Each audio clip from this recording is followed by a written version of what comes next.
Hello, everyone. Omni-sensei here with What If I Was Reborn in Marvel as the Monkey King? Part 3. If you enjoy this content, please smash the like button. Subscribe to the channel if you haven't already. Don't forget to check out the original story linked in the description. I hope you enjoy listening to it.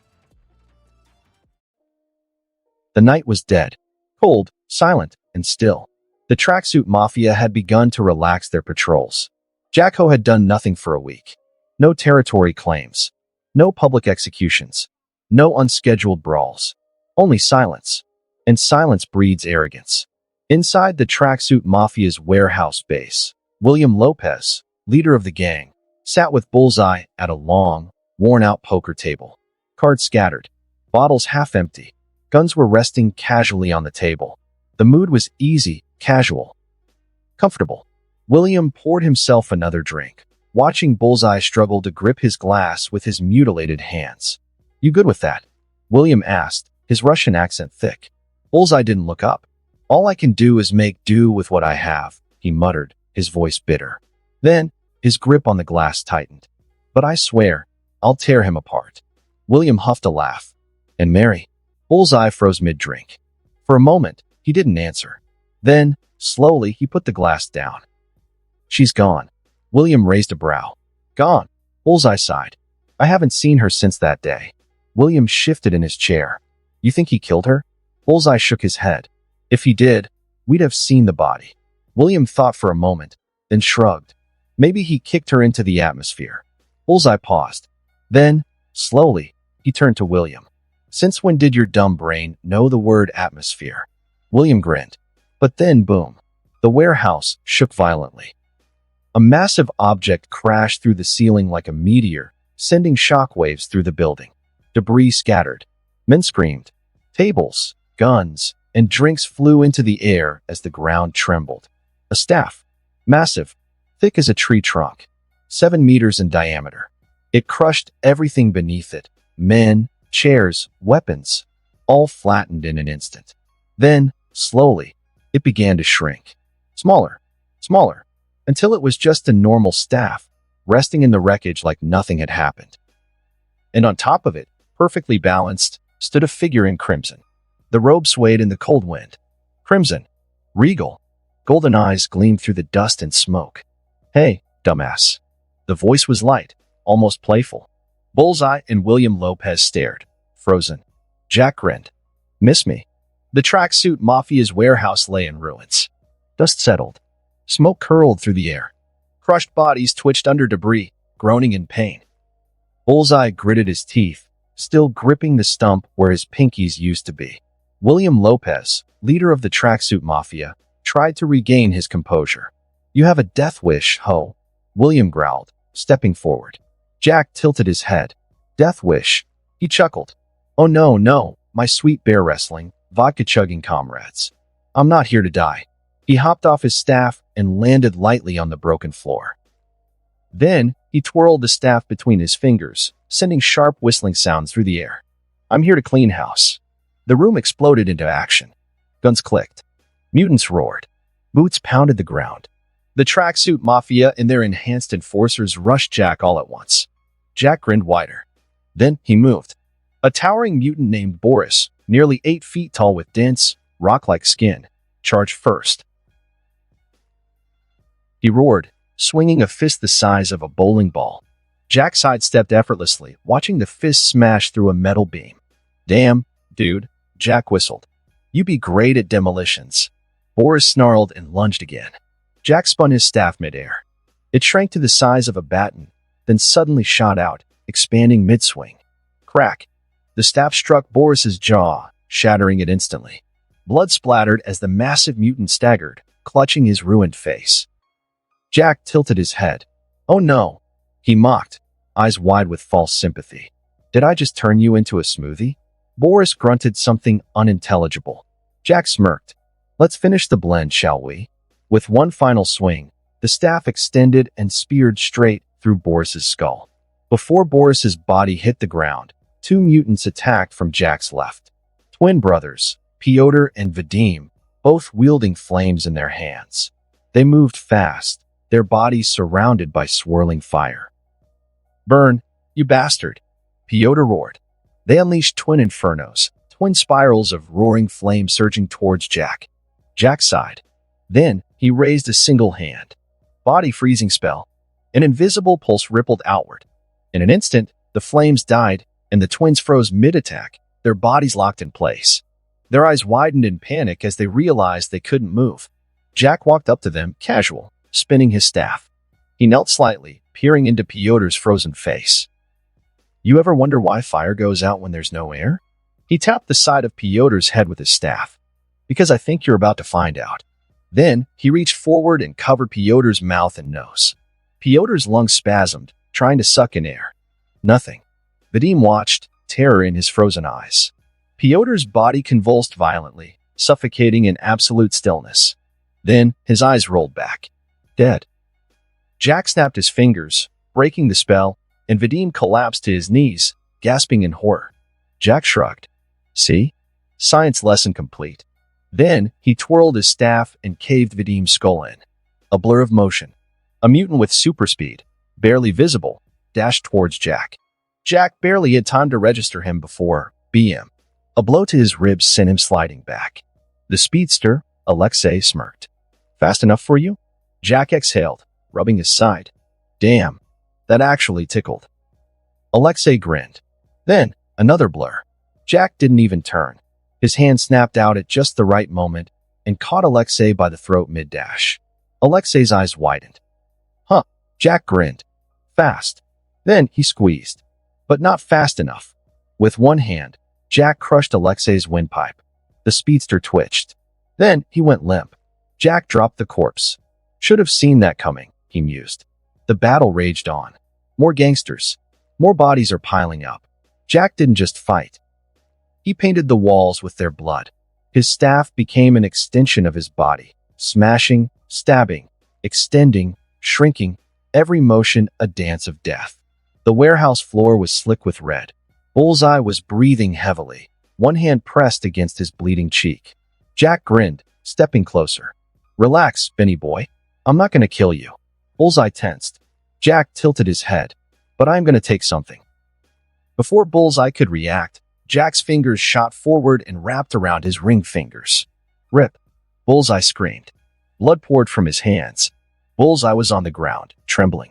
Two of his fingers gone. Jack held them up, inspecting them. "Ah, poor guy.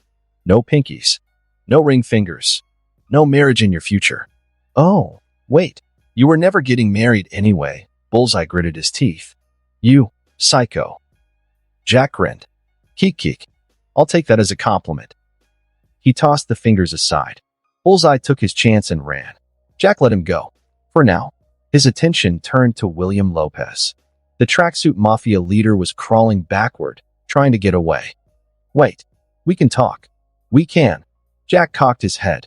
Then, he casually kicked a metal pipe lying on the ground. The pipe shot forward, impaling William's knee. "Ah!" William screamed, collapsing. Jack walked over. He reached down, grabbed William by the head, and dragged him up to a chair. Then, he tied him down with metal chains. Jack stood back, inspecting his work. "All right, Willie," he said, stretching his arms. "Want to play a game?" William gasped, trying to control his pain. What?" Jack grinned. Then, he plucked a lighter from his pocket. William blinked. Jack flipped the lighter open and set William on fire. William screamed as flames engulfed his body. Jack watched. "Want to bet how long you'll last?" The screaming lasted exactly 17 seconds. Then, silence. Jack sighed, stretching his arms. "Damn, I was betting on 20. When the flames died down, only Jack remained. His crimson robe dripped with fresh blood. The warehouse reeked of death. He stepped forward, letting the silence settle. Then he laughed. Keek. The moon hung high above Hell's Kitchen, casting a cold silver glow over the city. But tonight, another light burned even brighter. Golden. Blinding. Absolute.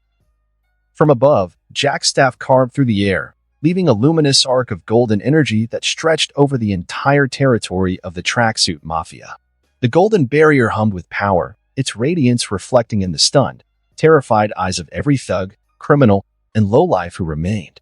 Jack hovered above them, bathed in blood and moonlight, his crimson hanfu soaked so deeply in carnage that it clung to him like a second skin. He let out a laugh, deep, wild, unhinged. Keek, keek, keek. The sound rang out like a twisted hymn, echoing through the streets, sending shivers down the spines of all who heard it. Then, his golden eyes gleamed as he spoke. Hell's Kitchen, rejoice. Jack's voice boomed, not just with volume, but with weight, with authority, with finality. People on the streets froze. Those inside their homes peeked through their curtains, whispering in hushed tones. And within the Fisk Tower, Wilson Fisk clenched his fists, his jaw tight as he watched the spectacle unfold.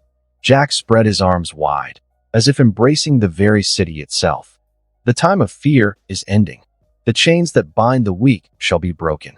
The cowards who ruled through blood and steel shall find their own hands bound in chains they cannot break. His staff hummed in his grip, a conduit of power that pulsed with golden energy. Tonight, the tracksuit mafia, your so-called enforcers, are no more. No longer will their fists shatter bones, their boots crush the helpless. Their era of unchecked brutality is over. A wave of golden energy expanded outward, solidifying the barrier as if sealing his declaration into reality. Then, Jack exhaled, a deep, theatrical breath, as if preparing himself for something grander. And then, his grin sharpened. His voice turned darker. Kingpin.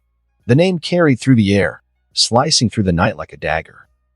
In his ivory tower, Wilson Fisk's expression remained unreadable, but his fingers tightened around his glass of whiskey until it cracked. Jack continued, You are a man of great sins, Wilson Fisk. And tonight, we speak of the second. His staff twisted, the golden energy shifting, forming a single, glowing word in the air above the city. Wrath.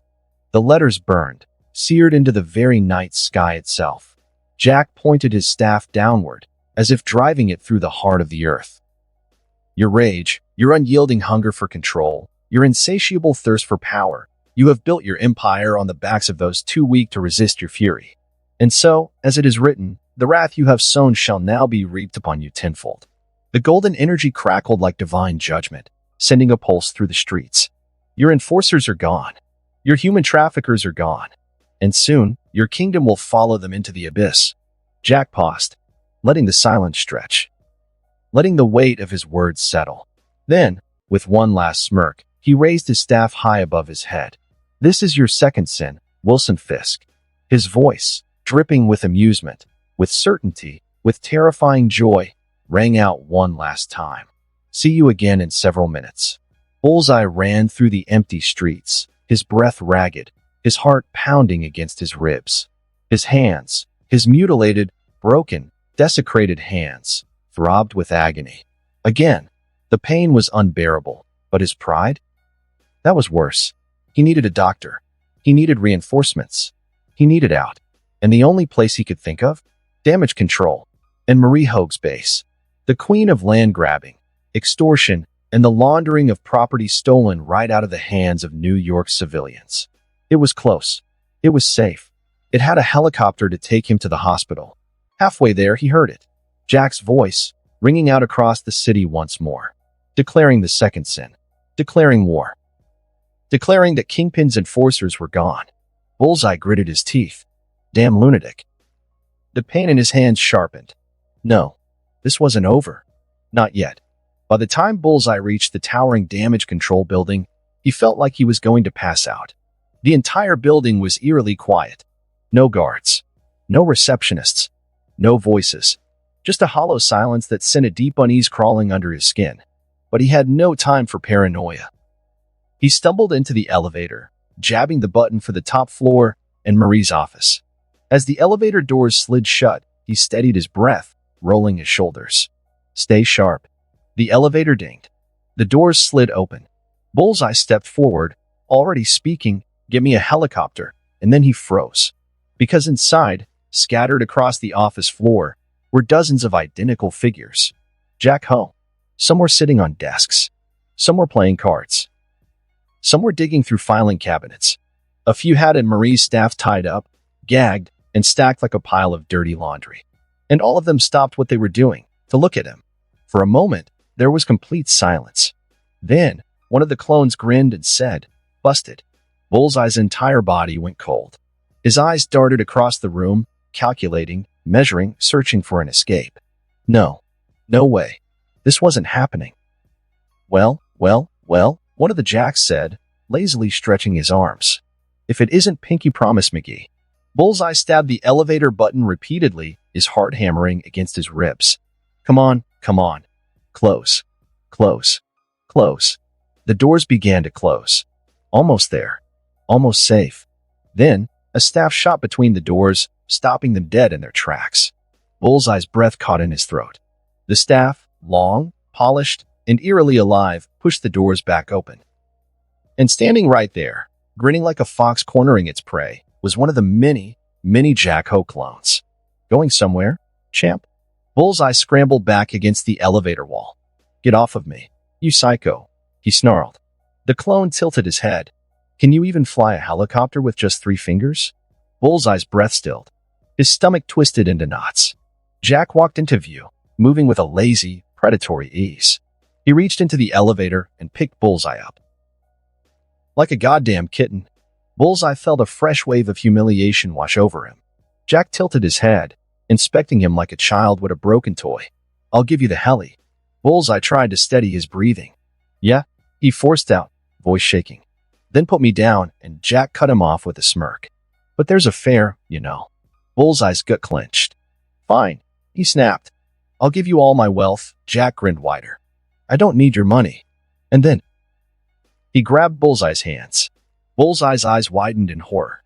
Jack squeezed and ripped. Bullseye screamed.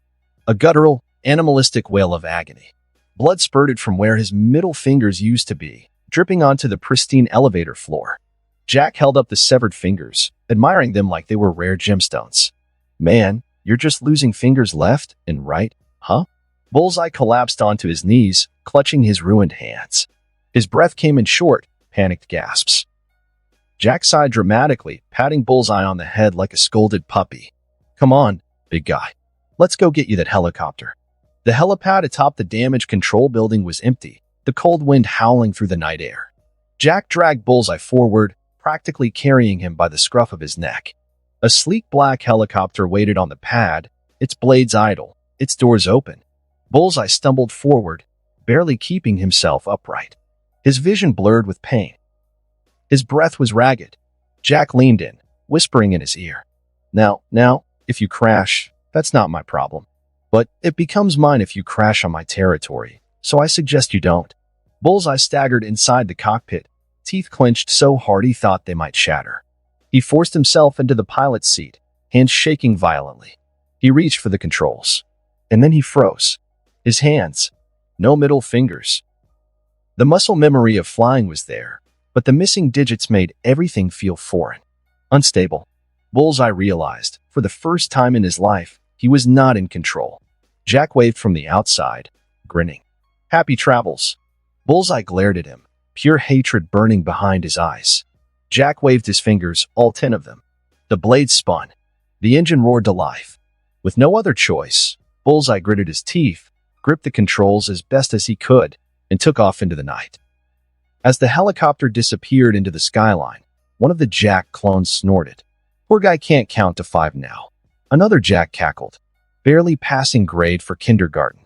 The clones burst into laughter, their amusement echoing into the New York night. The real Jack is still on his way, so they wait for him. All right, now where were we? One of the clones turned toward and Marie Hogue, still tied to her chair, still staring at him with horror. Jack cracked his knuckles. All right. The greedy little landlord. Ding. The elevator chimed as the doors slid open. Jack-Ho stepped out, his crimson hanfu still slick with drying blood, his golden eyes gleaming under the dim fluorescent lights. A clone greeted him immediately, arms casually folded behind his back. Everything's cleared, the clone reported. We killed the meta on the ground floor, though. Jack waved a dismissive hand. It's fine.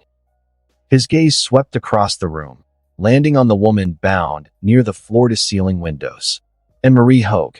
Her pristine suit was wrinkled, her face streaked with sweat, and the expensive heels she once stood tall and had been kicked off in her struggle. Around her, Several of her right-hand men sat tied beside her, trembling like cornered rats. Jack strolled forward, his steps slow and deliberate. "You know," he mused, tilting his head, "you're a fascinating little piece on Kingpin's board."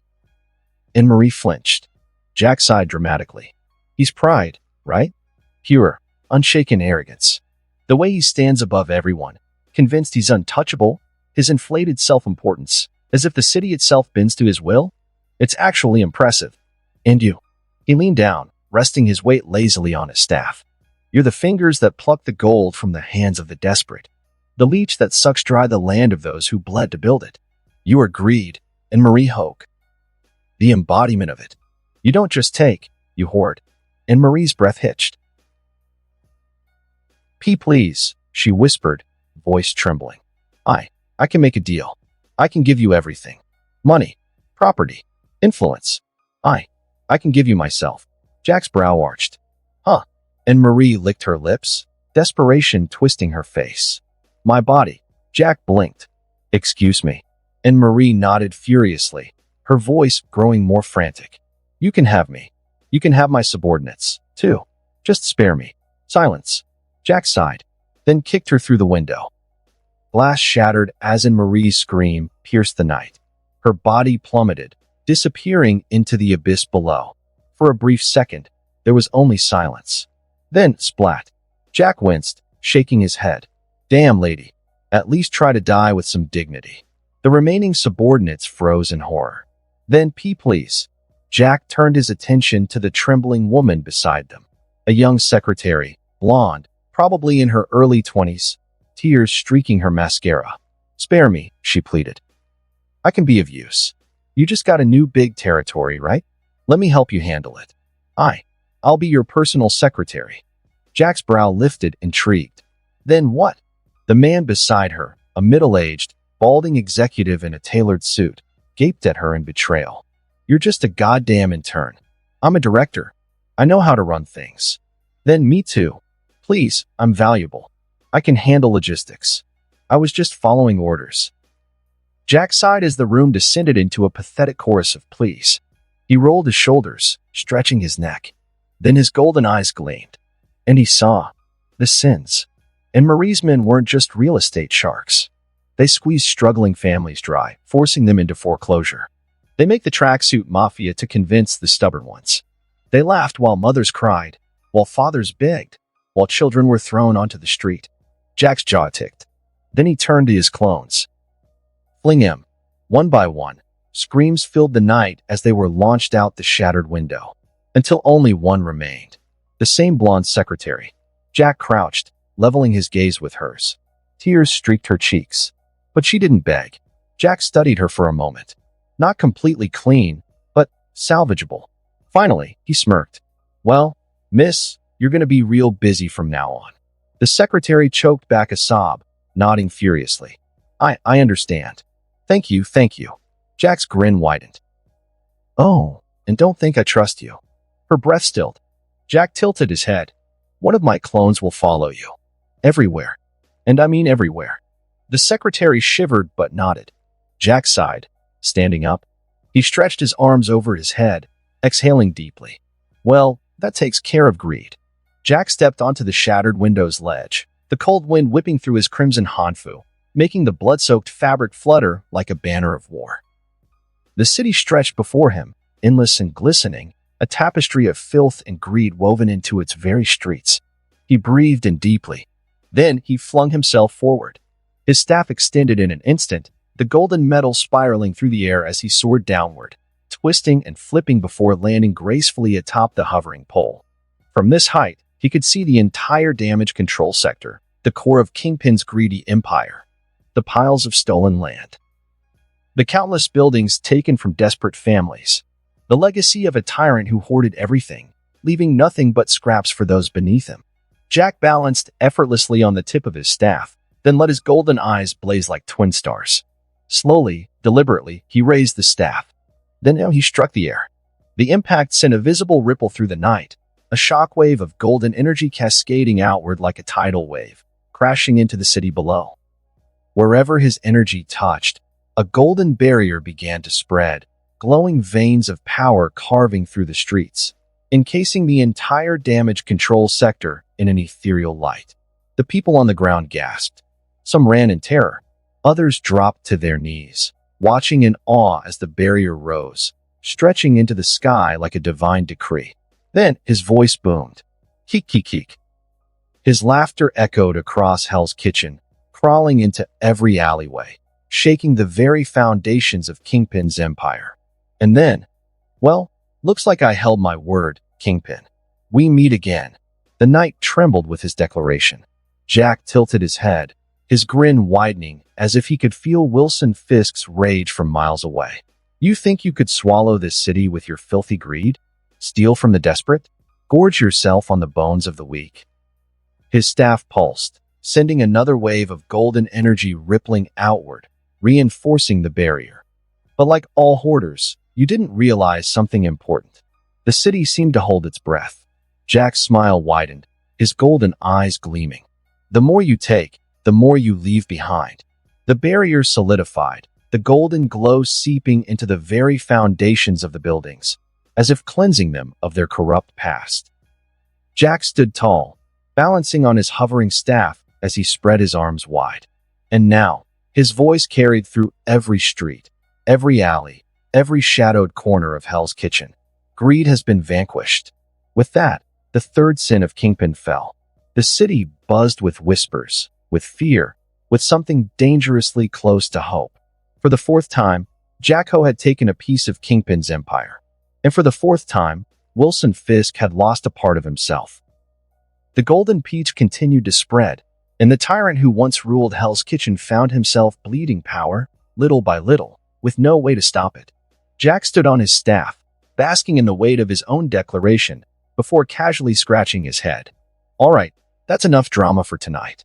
He tilted forward, letting gravity take him as he plummeted toward the streets below, and with a blur of motion, he was gone. The morning air in New York crackled with a nervous energy, television screens flickering in diners, taxis, and convenience stores alike as the latest breaking news blared from every station. Last night, the figure known as Jack Ho, now infamous for his brazen territorial takeovers, has once again expanded his control over Hell's Kitchen. In a single night, 2 of known crime syndicates with their top commanders have fallen, their organizations dismantled in what can only be described as a violent purge.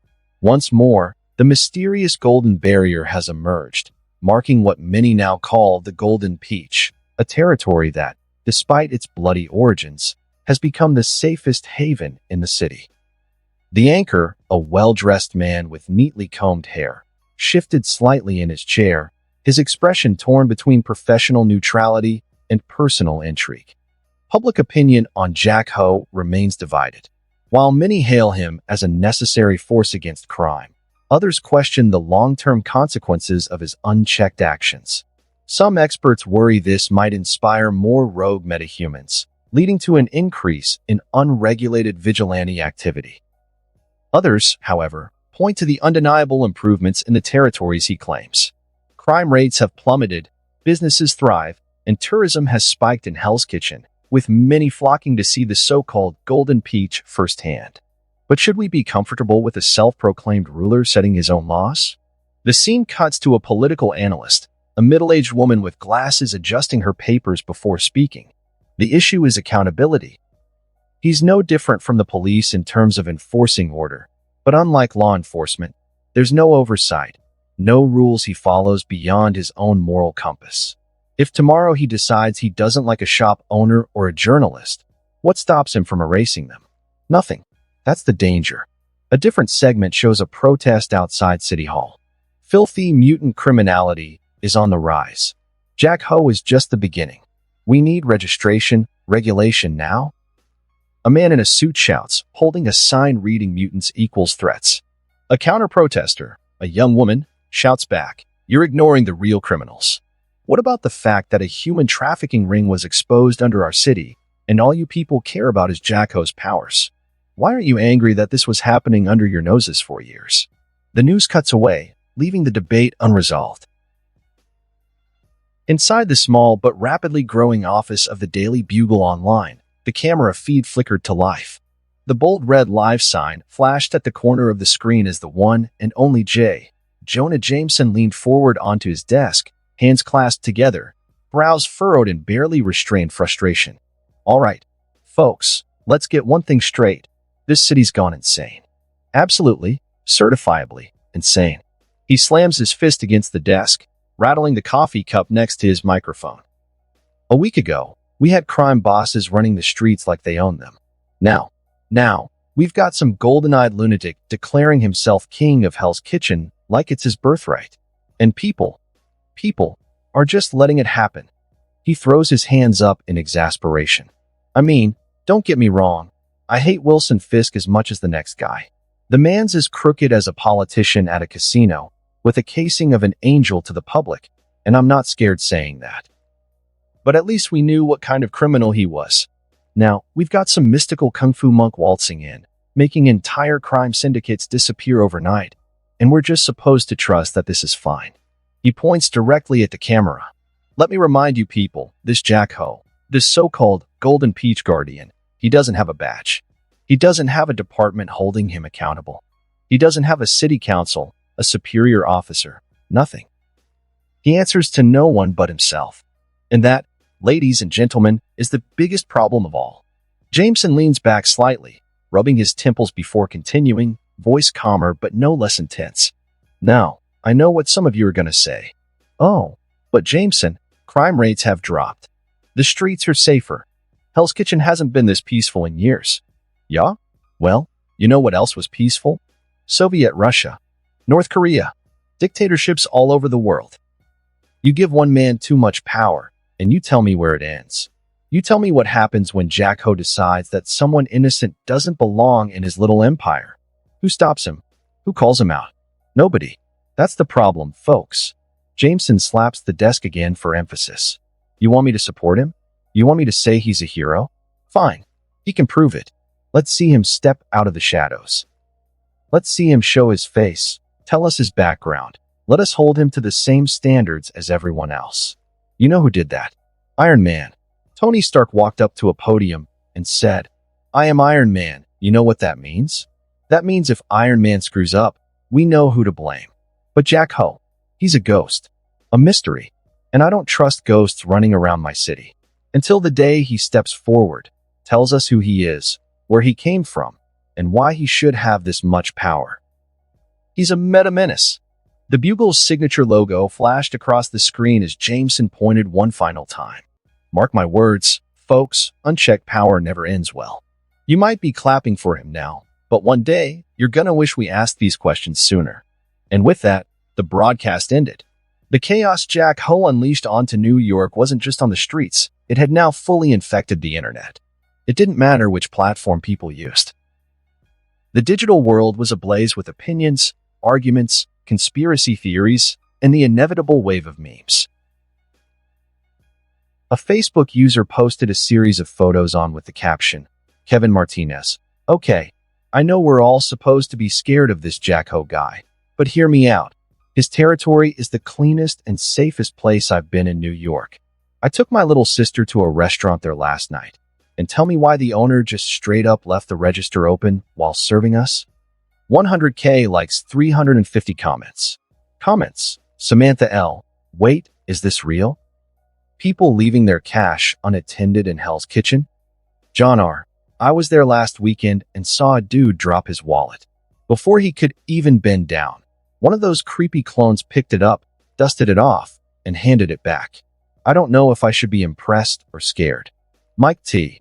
So what I'm hearing is, we all moving to the Golden Peach. Tina K. Bro just made a whole crime-free zone like it's a Sim City. Melissa D. I get it. Jack Ho is handling crime in his own way, but this is still terrifying. Who's in charge if something goes wrong? What if he changes his mind? Isaiah J. Exactly. Just because he's doing good now doesn't mean he'll always be good. Absolute power corrupts absolutely. The post became a battleground, torn between people amazed at the Golden Peach's transformation and those deeply unsettled by the idea of one man controlling an entire piece of the city with no oversight. Over on Twitter, things were predictably even more chaotic. The hashtag Golden Peach and hashtag JackHo were both trending, along with a third unexpected tag, hashtag JJJ was right. At Real NYC Watchdog, Jonah Jameson was spitting facts. Y'all celebrating this dude like he's Batman, but Batman doesn't own Gotham. JackHo literally claimed Hell's Kitchen like it's a kingdom. Hashtag MetaMenace at Golden Peach Stand. Y'all really defending Kingpin and corrupt cops just to hate on a guy who made New York safer? Crazy. Hashtag JackHo hashtag Golden Peach at DebateBro9000. Okay, but why is this conversation now about healthcare? I just saw someone try to connect JackHo to the price of insulin. What is happening? At Actual MetaX, metahumans don't owe you an explanation. Y'all mad that a powered individual finally took control instead of being hunted like animals. Hashtag Golden Peach hashtag Mutant Pride at Captain Obvious. So we're just not going to talk about how Kingpin was running human trafficking rings and the media ignored it. But the second JackHo stops it, he's the problem? And, of course, some random debate about Jack somehow led to an entirely unrelated discussion about cats versus dogs, whether pineapple belongs on pizza, and the ethics of using staff properly because it's Twitter. Meanwhile, on Reddit, several communities had already turned JackHo into an urban legend in real time. In our /unresolved mysteries, someone posted, our /unresolved mysteries posted by Conspiracy Lurker 420 who TF is JackHo. No background, no birth records, no social security number. So I work in city records, and I was curious about this JackHo guy. Went digging. Nothing. No birth certificate, no social security, no past addresses. It's like he didn't exist before this year. Either we got a real metahuman who wiped his past, or some deep state experiment gone rogue. Thoughts? You/government sleeper. Y'all ever think he's a time traveler? Man dresses like he walked straight out of some ancient fantasy novel. What if he's from the past or the future? You/Fisk fangirl. Y'all need to chill. Wilson Fisk was doing more for this city than this Jack freak ever could. If you were actually from New York, you'd understand that Fisk kept order. You/Golden Peach Prophet. Account suspended. I don't care if he's an alien, a god, or a ghost. This is the most entertaining thing to happen to New York since we got a flying metal suit billionaire. Back in his newly acquired home, Jack lounged lazily on his silk bed, scrolling through the digital chaos, munching on some chips he stole from his own kitchen. A clone stood next to him, reading tweets out loud. Boss, we got some guy saying you're a time traveler. Jack snorted. Oh yeah? Damn, they caught me. I totally went back in time just to buy a silk hanfu and whoop Wilson Fisk's ass. The clone continued. Some dude on Reddit thinks you were made in a lab. Jack took another bite, nodding. Honestly, not even mad at that theory. I'd be flattered if I was a government science experiment. Makes me sound way cooler. Another clone chimed in. JJJ called you a meta-menace now. Jack grinned, stretching his arms behind his head. Man's got balls. Gotta respect it. But if he wants me to do an Iron Man-style press conference and go, I am JackHo, he can wait his turn. He tossed his phone aside, laughing to himself. I got a whole city to play with first. The golden afternoon sun cast long shadows over Hell's Kitchen, painting the streets in shades of amber and crimson. Jack strolled through the bustling sidewalks, humming a tune with an exaggerated sway in his step. Beside him, Natalie, the blonde secretary he had spared, clutched a thick folder of crime ledgers, her expression shifting between nervous determination and sheer exhaustion. Jack glanced at her and smirked. Nervous? He asked, tilting his head. Natalie sighed. I'm walking into the only law firm crazy enough to go against Kingpin while being escorted by the city's most wanted lunatic. What do you think? Jack gasped dramatically. Oh, sweet summer child. That's slander. I am a perfectly well-adjusted citizen who just happens to enjoy extreme urban redecorating. She rolled her eyes. As they approached the modest red brick building with the sign, Nelson and Murdoch Attorneys at Law, Jack cracked his knuckles. All right, let's talk about this whole justice thing. Should I kick down the door or dramatically burst in with a monologue? Natalie rubbed her temples. Just use the door like a normal person, please. Jack sighed. Boring. And with that, he pushed the door open. Inside, the office had the usual warmth of a small, honest law firm, messy desks, stacks of legal papers, and the faint smell of cheap coffee. At the desk, Franklin "Foggy" Nelson glanced up, his brow furrowing.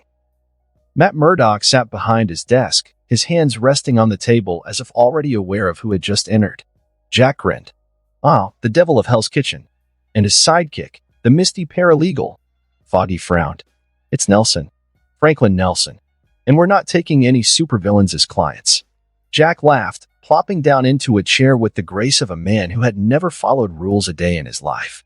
Oh, I'm not here for legal representation. I have nothing to hide, he said, crossing his legs. Matt smiled slightly. Except from the police. Jack snapped his fingers. Damn, you got me there, lawyer man. Natalie cleared her throat, stepping forward. Actually, I'm here to atone. Matt's head tilted slightly in interest. She placed the thick folder on his desk. These are the records of damage control's crimes.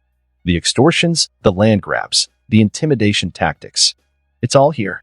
I know Nelson and Murdoch is the only law firm willing to take on Kingpin. So I figured, if anyone could use this, it's you. Matt reached for the folder, running his fingers along the edges before setting it down. That's quite the evidence drop. But I can't read it. He tilted his head. Karen Page entered from the back office, her sharp eyes taking in the folder before picking it up. I'll transcribe it to Braille, she said, already flipping through the pages. As they waited, Matt turned his attention back to Jack. So, what's the real reason you're here? Jack smirked. What? I can't just enjoy a lively discussion with my favorite blind lawyer. Matt leaned forward slightly. You make the law sound like a suggestion. Jack shrugged. Laws are written by the victors, Matty. And sometimes, if you want change, you have to do it yourself. He smiled faintly, like a man who goes around punishing criminals who slip through the cracks of the legal system. Matt grinned. Oh, I don't know who you're talking about, but I like his style. They both chuckled. Jack leaned back, stretching. So, tonight's going to be festive in my territory. Halloween and all. Matt smirked. Throwing a party? Jack snapped his fingers. Think of it more as a theatrical performance. Come and see. Oh, wait. I mean, come in here. Matt chuckled. I'll pass. Jack grinned wider. I was actually going to invite you to go trick-or-treating with me. Matt raised a brow. I think I've passed the age of trick-or-treating in the eyes of the law. Jack tilted his head. Wait, there's an age law on trick-or-treating. Matt smiled. Of course. Jack sighed dramatically. Well, I'm doing the adult version anyway. It's called trick-or-threatening. Matt tilted his head. You're planning something, aren't you? Jack stood up, stretching. Matty, my dear boy. I am always planning something. He grabbed a piece of candy from Foggy's desk, unwrapped it, and popped it into his mouth. All right, I'll let you boys get back to your heroism. Be seeing you. With that, he turned on his heel and strolled out the door, humming This Is Halloween under his breath. Matt sighed. Something tells me I'll be hearing about whatever he does next. Foggy sighed a sigh of relief. Why is he our problem now? Matt smiled slightly. Because nobody else is crazy enough to stop him. The streets of Jack's newly claimed territory were alive with energy. A week ago, these streets had been a war zone, a battleground drenched in blood. Now, they shimmered with orange and gold lanterns, banners fluttering in the cool autumn breeze. Children ran through the streets, their laughter echoing through the buildings as they admired the decorations. People carved pumpkins, and paper ghosts swung from rooftops. Food stalls lined the sidewalks, their scents of roasted chestnuts, fried dumplings, and caramel apples mixing in the air. And walking amongst them, weaving through the crowd like a ghost, were Jack's clones. Each one ensuring everything was running smoothly. One clone took inventory at a stall. All right, the candy distribution is on track, the parade is set up, and we have enough food stalls for the influx of visitors. A man from Madame Gao's faction handed the clone a report. Boss, there's something you should know. Most of the festival budget hasn't even been touched. The clone raised a brow. Why? The man scratched his head, almost embarrassed. Because the people are doing everything themselves. They just took care of it. The moment they saw what was happening, they pitched in. The business owners, the families, they just want to make this place something worth celebrating. Jack, the real Jack, overheard this as he strolled through the streets. He grinned, hands behind his head. Ah, look at that. The community actually functioning like an actual community. Makes you all warm and fuzzy inside, huh? The man nodded. It's going to attract a lot of people from outside your territory. Are you sure you want that? Jack chuckled. Of course. The more barren the rest of the city looks compared to mine, the better the world sees my territory. Let them see what happens when you're not under the thumb of some fat bald dude in a suit. The man gulped. You mean Fisk, right? Jack tilted his head. Who else would I be talking about? Lex Luthor? As Jack made his rounds, he suddenly heard a sharp voice call out. Jack. Oi. Jack. Get over here. Jack turned to see Auntie Vivi standing outside her tailor shop, hands on her hips. He grinned and walked over, raising a brow. Auntie, what's up? She held out something, an intricately designed white robe with silver embroidery that shimmered like frost. Jack whistled. Fancy. This for me. Auntie Vivi nodded firmly. This is your Halloween costume. Jack laughed. Auntie, I don't think I need a costume. I'm already fabulous enough. She rolled her eyes. Don't talk nonsense. Even your clones have costumes. Jack glanced around and did a double take. Sure enough, his clones had all dressed up. One was a cowboy, another a vampire, one even wore a cheap Tony Stark mask and carried a fake arc reactor. Jack sighed. You guys are enjoying this a little too much. The clone in the Iron Man costume crossed his arms. Listen, I think I make a very convincing billionaire playboy philanthropist. Thank you very much. Auntie Vivi grabbed Jack's sleeve and pulled him toward her shop. Now, come on. You need to get dressed. Jack groaned. Fine. But this is just a slightly fancier version of what I always wear. Not yet. Auntie Vivi smirked. Jack narrowed his eyes. Auntie, why do I feel like I'm about to be taken hostage? The moment he sat down, another clone appeared with a devious grin and a small container of temporary hair dye. Jack frowned. What are you doing? Auntie Vivi smirked. Just sit tight. Jack gulped. For the first time in a long time, he actually felt nervous. In the pristine, sterile halls of Adams General Hospital, the air was thick with tension. It wasn't just another hospital. It was one of Wilson Fisk's own holdings, managed by one of his trusted commanders, Dr. Michael Adams. And right now, Fisk was not in a pleasant mood. His massive frame barely fit through the doorway as he stepped into the dimly lit private room. The rhythmic beeping of a heart monitor filled the space. There, lying motionless on the hospital bed, was Bullseye, his once deadly hands now reduced to nothing but an index finger and a thumb. Fisk stood at the bedside, his jaw clenched. This was his most efficient assassin, his most precise weapon. And now, he was reduced to a broken husk. Dr. Michael Adams, the hospital director and another of Fisk's 6 commanders, stood beside him, adjusting his glasses with an uneasy expression. Fisk didn't even look at him when he spoke. How is he holding up? Michael glanced at the clipboard in his hands, hesitating for a moment before answering. It's a miracle he even managed to land that helicopter last night. But as soon as he received emergency treatment, he fell into a coma. Fisk finally turned to look at him, his expression unreadable. When will he wake up? Michael exhaled sharply. We don't know yet. The lab results aren't back yet. And even if he does regain consciousness, the damage, he didn't get to finish. Fisk lunged forward, his massive hand wrapping around Michael's throat and slamming him against the wall with bone-crushing force. The clipboard clattered to the ground. Michael gasped, his feet barely touching the floor as Fisk's grip tightened. Just answer my question, Fisk growled. His voice was dangerously low, like a storm on the verge of breaking. Michael choked out, struggling against the impossible strength holding him in place. We don't know yet. For a moment, Fisk simply held him there, the pressure increasing ever so slightly. Then, abruptly, he released him. Michael crumpled to the floor, coughing and rubbing his bruised throat. Fisk adjusted his cufflinks, looking down at him with cold indifference. Focus on treating him. Make sure he wakes up. Michael looked up at him, incredulous. If you want to kill him, why do you need him awake first? He muttered under his breath.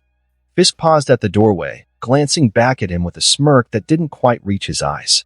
Because I wanted to understand why he failed me. Then, without another word, he stepped out of the room, leaving Michael Adams coughing and shaking on the floor. The conference room in the SHIL. Dee's secret base was dimly lit, the walls lined with monitors streaming various feeds from around the world. In the center of the room stood Nick Fury, arms crossed, his one good eye sweeping over the holograms surrounding him. The World Security Council and key global leaders flickered in the air, each face tense and weary.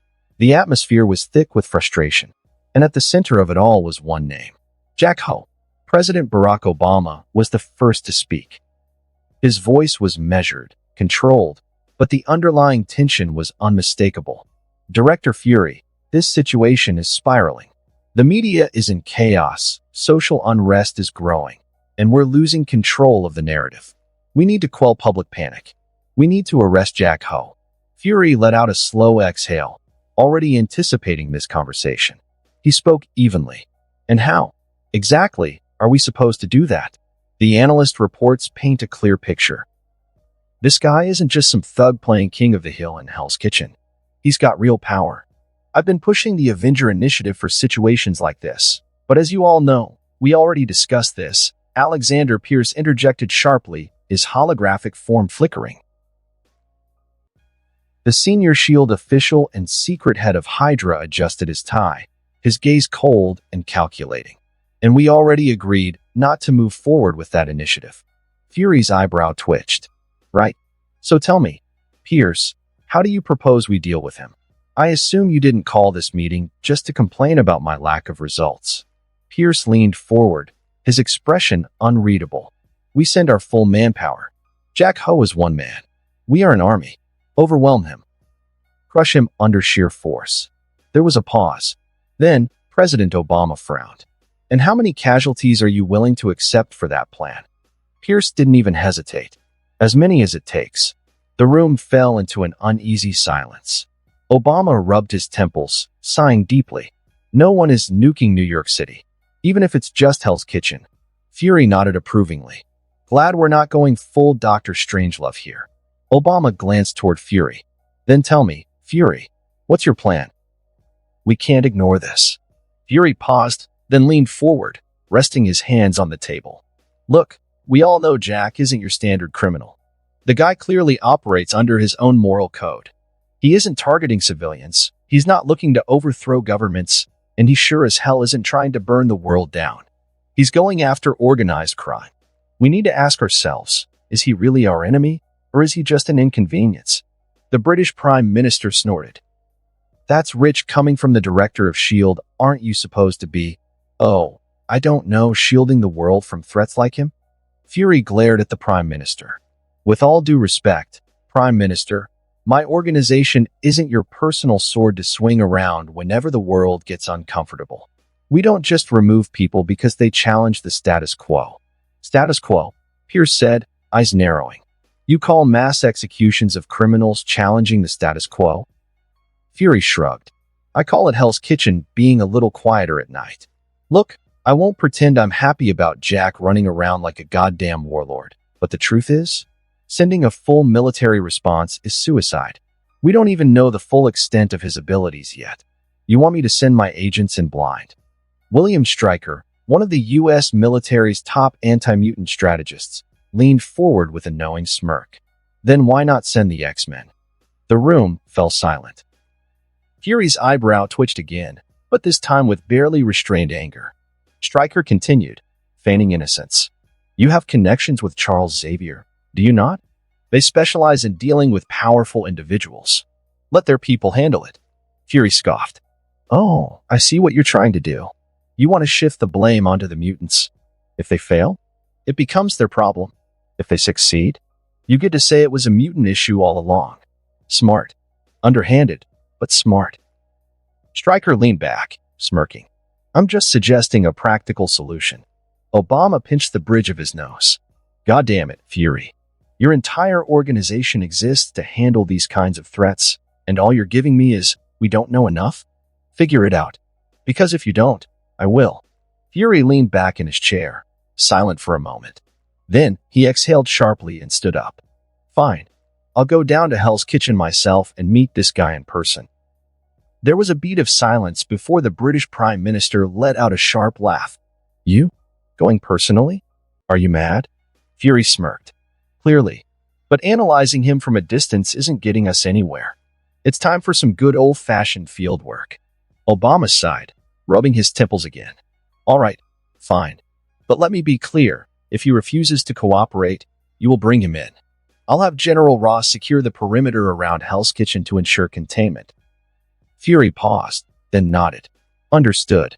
As the holograms flickered and the meeting ended, Fury stood in the empty conference room, rolling the situation over in his mind. He was walking into a goddamn mess. But if there was one thing Nick Fury knew how to do, it was to handle messes. With one last sigh, he muttered to himself as he left the room. Let's see what the hell makes this Jack-ho tick. Jack blinked as he looked into the mirror. His usual golden gaze flickered with amusement as he took in his reflection. Draped in a loose, oversized robe, his hair tied up in an unkempt bun, and a fake long white beard that reached his chest, he looked exactly like the old man who had, in his words, kidnapped him and proceeded to break every bone in his body in the name of training. Master Perv. Auntie Vivi, standing beside him, dusted off his sleeves and beamed proudly. The clone said this man was important to you, she said, patting his shoulder. So I had them describe him to me. Jack tilted his head, stroking the fake beard with a dramatic sigh. Ah yes, Master Perv, the noble sage, the enlightened philosopher, the wise old mentor who definitely didn't just snatch me off the streets and beat the hell out of me for years until I could walk through walls and punch the air so hard it made shockwaves. The clones standing around all nodded sagely, arms crossed. True wisdom. Auntie Vivi's expression shifted slightly, her motherly instincts kicking in. Wait, are you saying this man just took you? Jack shrugged. Potato. Kidnapping, extreme scholarship opportunity. Who's keeping track? Auntie Vivi frowned, clearly unsure how to process that information. But Jack had already turned back to the mirror, rubbing his chin. Then, his gaze darkened, and a slow grin spread across his face. Well, if I'm going as the old man, I might as well not hold back this time. The clones in the room all grinned, some clapping, others rubbing their hands together in excitement. Of course, one of them said. Let's go all out. Auntie Vivi, still slightly lost on what exactly Jack was planning, simply nodded along to the energy in the room. Yes, go all out. On what, exactly? Jack turned to her, his grin widening. Chaos, Auntie Vivi. Pure, unfiltered chaos. Auntie Vivi sighed, shaking her head with a chuckle. Just don't miss the parade. Jack flipped his new beard over his shoulder dramatically. Miss it? Please. I have eyes everywhere. Auntie Vivi gently touched Jack's cheek, her warmth cutting through his usual manic energy for just a second. I meant you, Jack, not your clones. You need to pace yourself. Jack paused. For a moment, something unreadable flickered in his expression. Then he smiled softly. Of course, Auntie. And just like that, the moment was gone. Jack was halfway out the door when his ear tingled. One of his clones, stationed at his house, spoke up. Yo, boss. We got some bugs snooping around your place. Jack tilted his head, amused. Bugs, huh? Big bugs? Small bugs? Government bugs? Or just some poor idiots with too much curiosity and not enough common sense? Looks like a government type. Not FBI or NYPD, though. Something. Higher up. Jack grinned. Oh, that's interesting. The clone chuckled. Tied him up nice and tight for you. Just waiting on your say. Jack cracked his knuckles. Good work. I'll be there in 5. As he turned to leave, he gave Auntie Vivi one last, exaggerated bow, waving his fake beard like it was a royal cloak. And now, dear Auntie, I must go. Duty calls, and a fool awaits their reckoning. Auntie Vivi just sighed, shaking her head with a fond smile. Try not to get too carried away. Jack winked. Oh, Auntie. You know that's impossible. And with that, he was gone, vanishing into the night with a spring in his step and mischief in his heart. Jack stroked his fake, long white beard, his golden eyes gleaming with mischief as he gazed at the 2 high-ranking S.H.I.E.L.D. agents tied up before him. Nick Fury and Maria Hill. Hill looked at Jack, then at Fury, then back at Jack. Nick looked at Hill, then at Jack, then back at Hill. Both of them were clearly thinking the same thing. We have made a grave mistake. Jack tilted his head dramatically, his white robe flowing slightly with the movement. Hmm. He hummed thoughtfully, brushing his fake beard. 2 government officials tied up in my house, breaking and entering like some lowly thieves. Nick let out a slow breath. I know who you are, Jack. Drop the charade. Without missing a beat, Jack reared back his hand and slapped Nick across the face. Smack. The sound echoed through the room. Hill's eyes widened. Fury's jaw tensed. Jack simply sniffed and flicked his sleeve like some wise old sage dispensing divine punishment. How dare you, young man? No manners toward your elders. Kids these days, back in my time, we respected our elders. Nick exhaled through his nose, already regretting every decision that had led him to this moment. Jack continued to stroke his fake beard, eyes narrowing suspiciously. I know you're bluffing, you impudent brat. You don't know anything about my apprentice. Hill blinked. Fury blinked. Apprentice. Nick repeated, clearly trying to gauge just how far gone Jack was. Jack nodded solemnly, his expression completely serious. Yes, my apprentice. A wild young man, unruly and foolish. A boy with great potential, but even greater stupidity. I took him in, taught him the ways of the world, hardened his body, sharpened his mind, and, most importantly, beat the ever-living shit out of him until he became a proper warrior. Hill was now absolutely convinced that the analysts at S.H.I.E.L.D. needed to be fired. The reports had labeled Jack Ho as erratic, unpredictable, and highly dangerous. They did not mention that he was also an absolute lunatic. Nick was playing along now, if only because trying to rationalize what this man seemed futile. I apologize, Nick said, forcing the words out. I don't know who you are, sir. Jack grinned beneath his fake beard. Oh, I'm just an old hermit, wandering the world, searching for a young fool to train and torture. You know, the usual kind. Nick pressed his lips together. Hill inhaled deeply through her nose. Jack beamed. Now, tell me, children. What exactly were you doing snooping around this old man's humble home? Hill was already done with this conversation. She let Fury handle it. Nick was a man who had stared death in the face 1,000 times. And yet, at this moment, he was wondering if it was too late to request early retirement. Jack stroked his fake beard with exaggerated wisdom, his golden eyes gleaming with playful mischief as he stared down at Nick Fury and Maria Hill, still tied up before him. Nick sat stiffly, watching Jack like one would observe a rabid animal, cautious, analyzing, waiting for the moment it would strike. Hill was more practical. She wasn't wasting time trying to decode the madness of Jack Ho.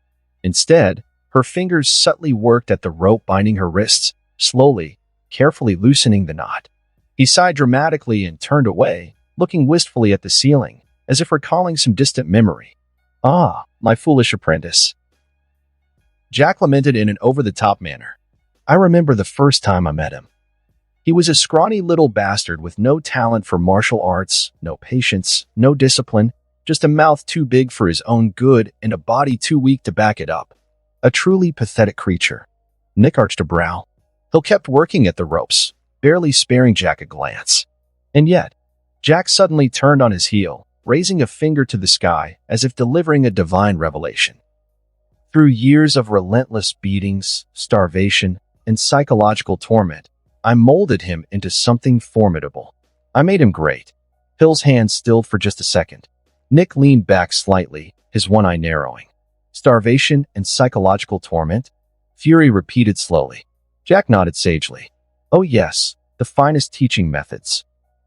I made sure he fought wild beasts for his meals, left him in the freezing mountains for days, had him sleep on nails, punched him awake, whacked him for talking back, threw him off cliffs, classic training regimens. Hill didn't even stop working the ropes. You're describing child abuse. Jack clicked his tongue. Tisk, TSK, TSK. You Westerners and your soft hearts. I call it tough love. And look at him now. 7 years later, he's the most handsome, most powerful, most enlightened man in all of New York City. Nick frowns deepened. You are talking about yourself, aren't you? Jack grinned. You catch on quickly, young one. Hill sighed under her breath. She finally managed to loosen the knot. Another few minutes and she'd be free. Jack pretended not to notice Hill's subtle movements. Instead, he let out another exaggerated sigh and waved his hand. All of you, leave. The clones, who had been leaning against the walls, balancing cups on their heads, playing with chopsticks, and generally being an audience, suddenly stood up straight. One of them mock saluted. "Welp, that's our cue. Enjoy the mind games, boss." And with that, every single one of them exited the house, leaving only Jack, Nick, and Hill in the room. Hill froze. Nick's expression subtly tensed. Jack turned back to them with a slow smile, sitting cross-legged in front of them. Now. Jack wagged a finger. "Agent Hill, stop what you're trying to do." Hill went still. Nick frowned deeply. "How do you know her name?" he asked carefully. Jack tilted his head. "Oh, that's easy. I just know things." Hill slowly, reluctantly moved her hands away from the now loosened rope. Nick was no fool. Knowing Maria's name could be chalked up to research, maybe some old files. But knowing her rank? That was problematic. And more importantly, "You also called me by name," Nick noted, his voice edged with quiet suspicion. Jack grinned wider. "Well, yes. But you're more famous than her, aren't you? Director of S.H.I.E.L.D., the one-eyed man in the land of the blind. The master of secrets who thinks he sees all." Nick didn't react outwardly, but internally, alarms were ringing.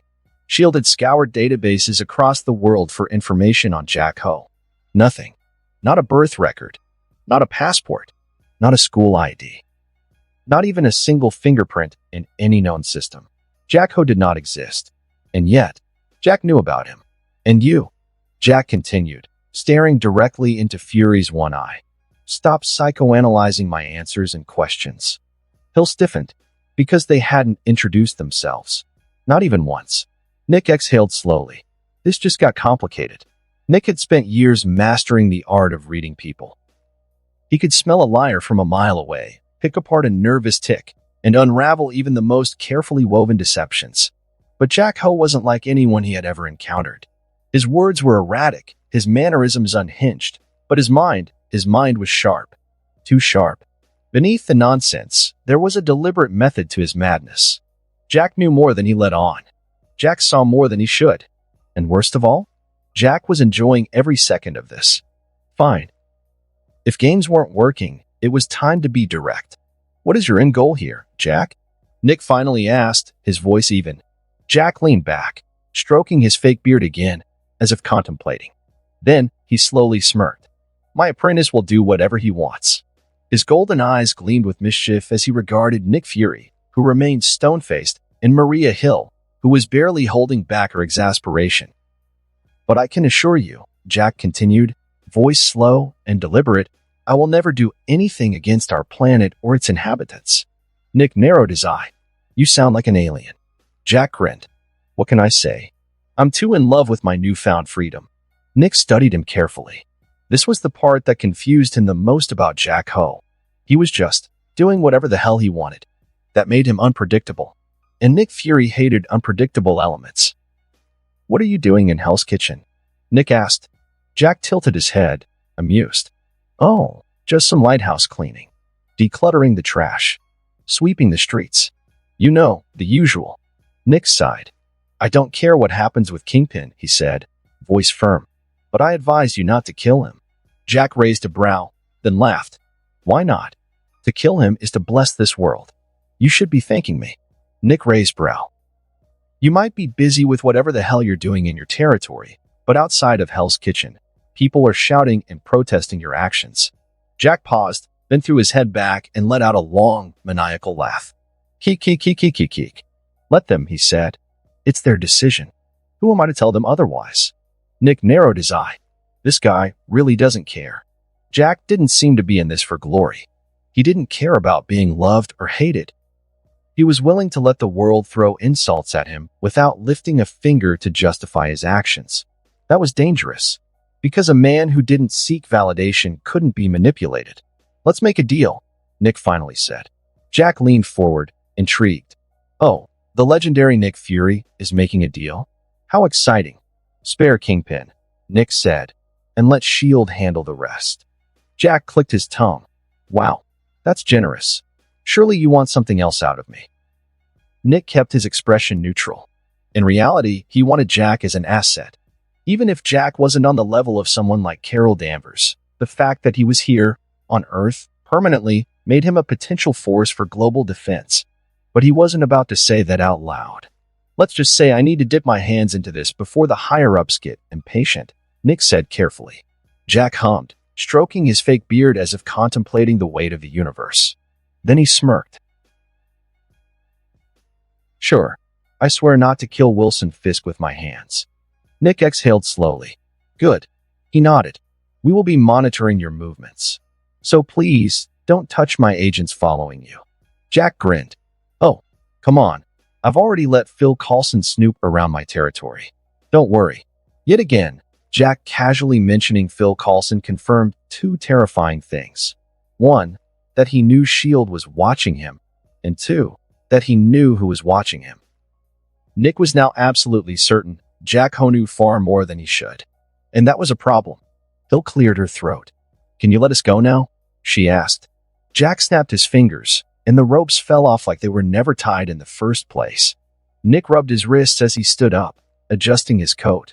Hill was about to leave when Agent Hill, Jack suddenly called. She paused, turning her head slightly. Jack grinned. You can cuff me if you want, but only if it's in a non-professional setting, preferably with candles and soft music. Hill exhaled sharply through her nose.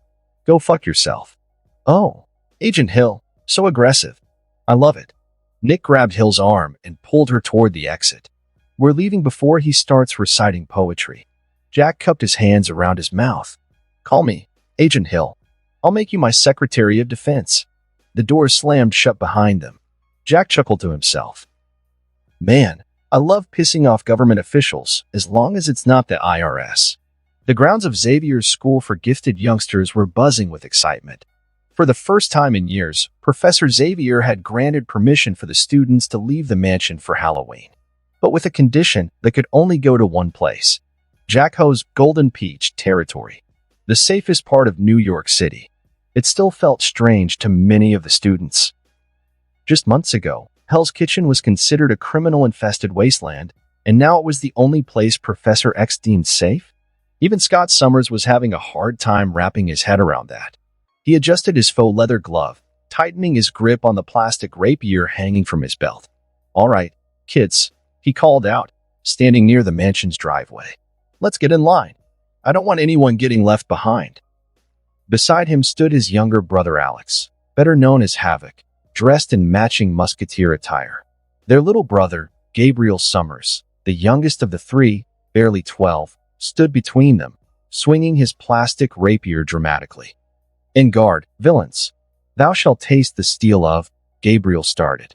Scott immediately grabbed him by the cape. You're gonna poke an eye out before we even leave, he scolded. Alex snickered. Cut him some slack, brother. This is the most fun he's had since enrolling. Scott sighed but gave Gabriel a light pat on the head. Fine.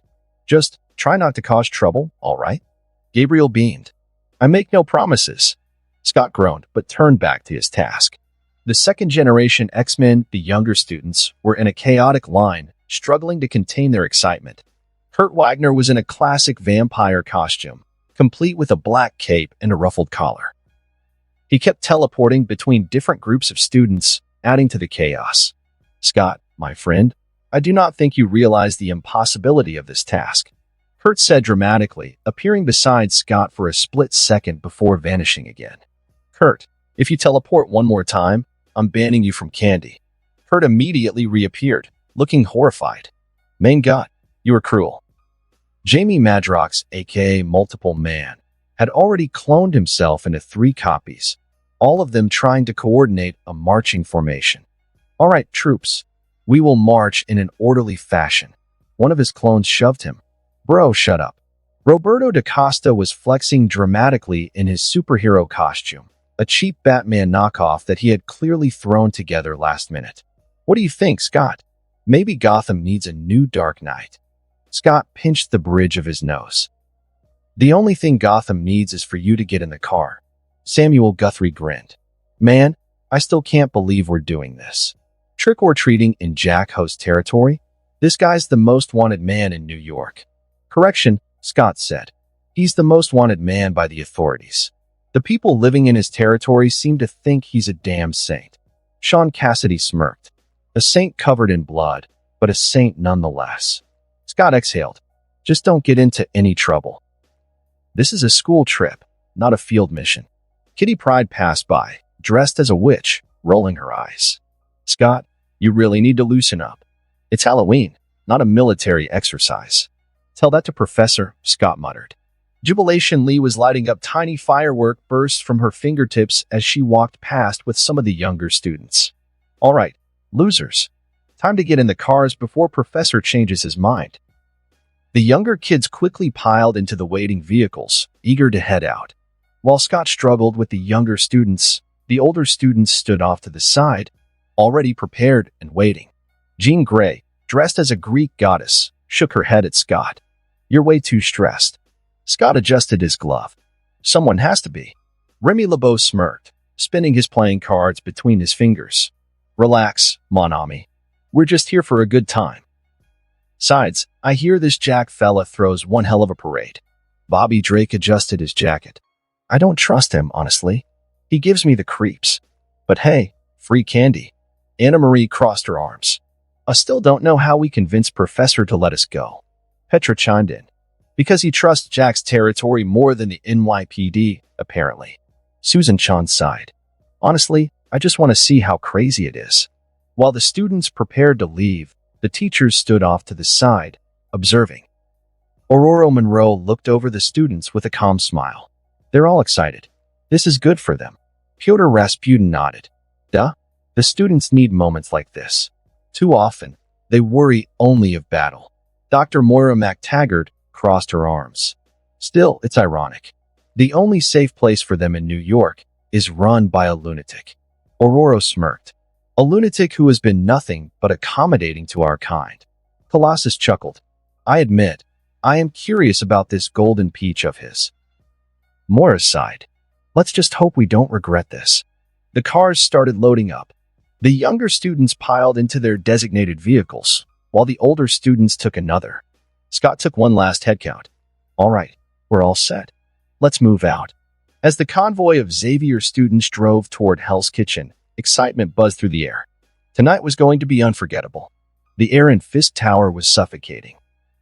For the first time in his reign, Wilson Fisk felt something foreign clawing at his chest, an emotion he refused to acknowledge. It wasn't anger. It wasn't frustration. It was fear.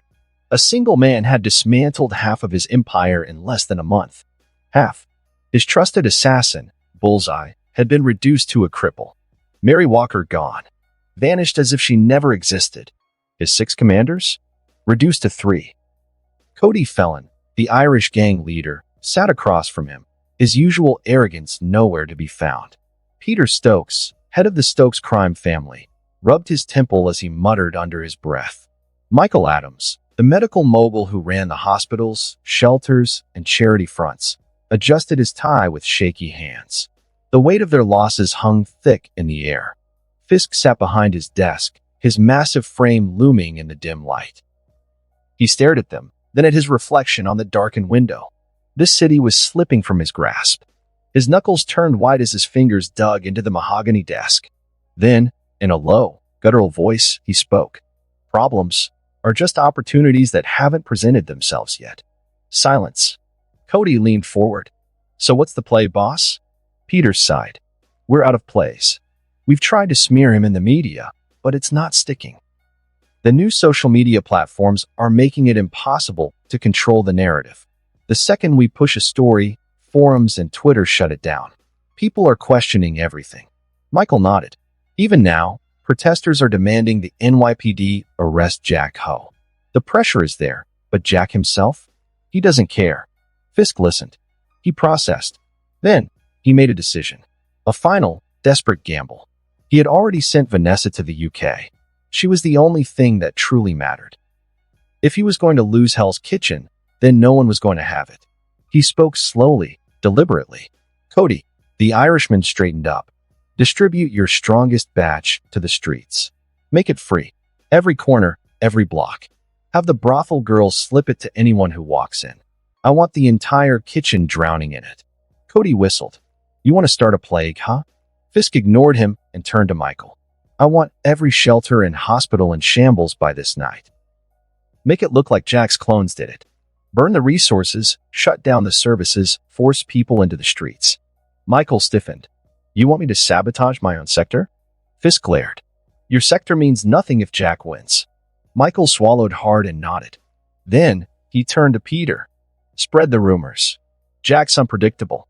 Spin it to our advantage. Make people believe he's targeting our community services. Pin everything on him, Al. Every burnt shelter, every dead addict, every ruined family. The parade tonight? Make sure the chaos reaches it. Peter exhaled. This kind of smear takes time to spread. Fisk's expression darkened. Then start moving. The room fell into motion. Cody pulled out his phone, barking orders in Gaelic. Michael texted his men, his fingers trembling. Peter lit a cigarette and sighed before making his own calls. Fisk leaned back in his chair, his fist clenched. If he was going down, he was taking Hell's Kitchen with him. The streets of Hell's Kitchen churned with chaos. Cody Felon's men moved like shadows, creeping through every alley, every rundown block. They handed out free samples of their most potent batch, drugs laced with chemicals so addictive, so toxic, that one hit was enough to hook a man for life. The homeless weren't just given drugs. They were given food laced with it. Some took it willingly, their hunger overpowering their instincts. Others? They had no idea. It spread like wildfire.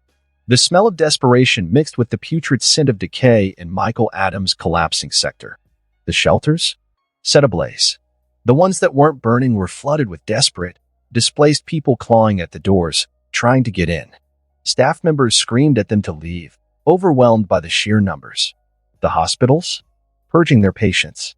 One by one, people were being dragged out into the streets. We can't help you. The hospital has been threatened by Jack Ho himself. The security guards shoved out the sick, the weak, the injured, dumping them onto the cold pavement like trash. And then there was Peter Stokes. His men whispered in the right ears, planted stories in the right newsrooms. The headlines started type in. Hell's Kitchen in crisis. Jack Ho declares war on the needy. Golden Peach or Golden Tyrant. Meta-menace Jack Ho, protector or dictator? The media machine started to spin its web. The casualties, the destruction, the pain, it was all placed on one man.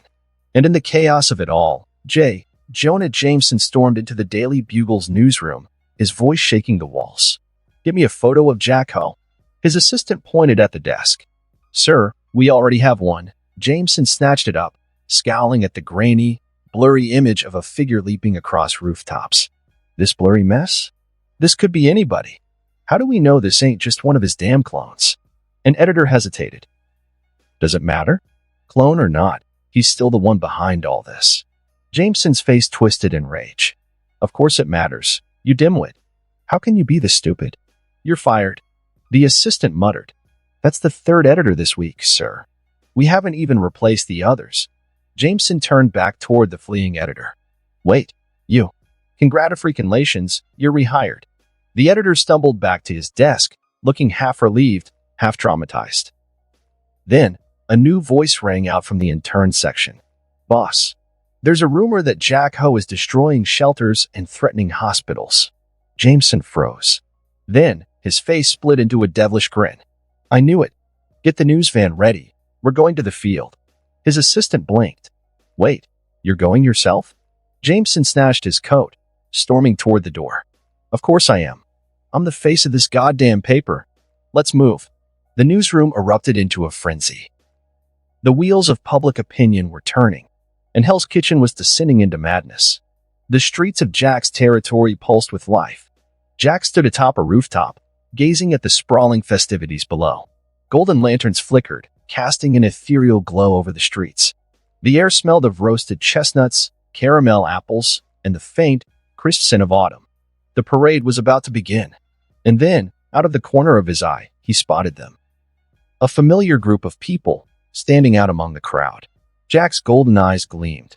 Well. With a single leap, he descended gracefully onto the cobblestone street, landing right in front of them with his usual dramatic flair. His robe billowed as he spread his arms wide, flashing his signature unhinged grin. Ex-kids, ex-nannies, ex-dilfs, and my personal favorite, ex-milfs. Scott Summers sighed, rubbing his temple. We already greeted you. No need to do it again. Jack beamed. Oh, my dear Ruby Eyes, that was just one of my clones. I am the real deal. Ororo crossed her arms, raising an amused brow. And how exactly can we tell the difference? Jack placed a hand over his chest, dramatically offended. My love, how can you not see? I'm the most handsome. The group collectively groaned. Ororo just chuckled. Then, Dr. Moira MacTaggart stepped forward. She didn't hesitate to place a hand on Jack's shoulder, then lightly pressed along his arm, then his collarbone. Her eyes narrowing with pure scientific curiosity. Jack sputtered, stepping back. Buy me dinner first, ma'am. Moira tilted her head. Fascinating. If only we were in my lab. I'd be able to analyze your body structure properly. Jack narrowed his eyes. Uh-huh. And what do you mean by analyze? Because I'd like to remind you, dear doctor, that I'm not into vivisection. Moira ignored him, clearly too intrigued by his existence. Rumors say that your clones are created from strands of your own hair. Jack immediately took a step back. Nope, not happening. I don't like being analyzed unless there's some good old-fashioned anal involved first. The X-Men recoiled in collective horror. Jean covered her face, shaking her head. Scott pinched the bridge of his nose. Ororo just sighed, as if she had already expected this. Jack flashed a grin, then spotted Tenzin among the younger boys. He clasped his hands together and bowed slightly. Amitba. Tenzin returned the greeting, smiling. Jack then turned to the younger ex-kids. Enjoy the parade, little monk and miscreants. And for the love of whatever god you pray to, brush your damn teeth after all that candy.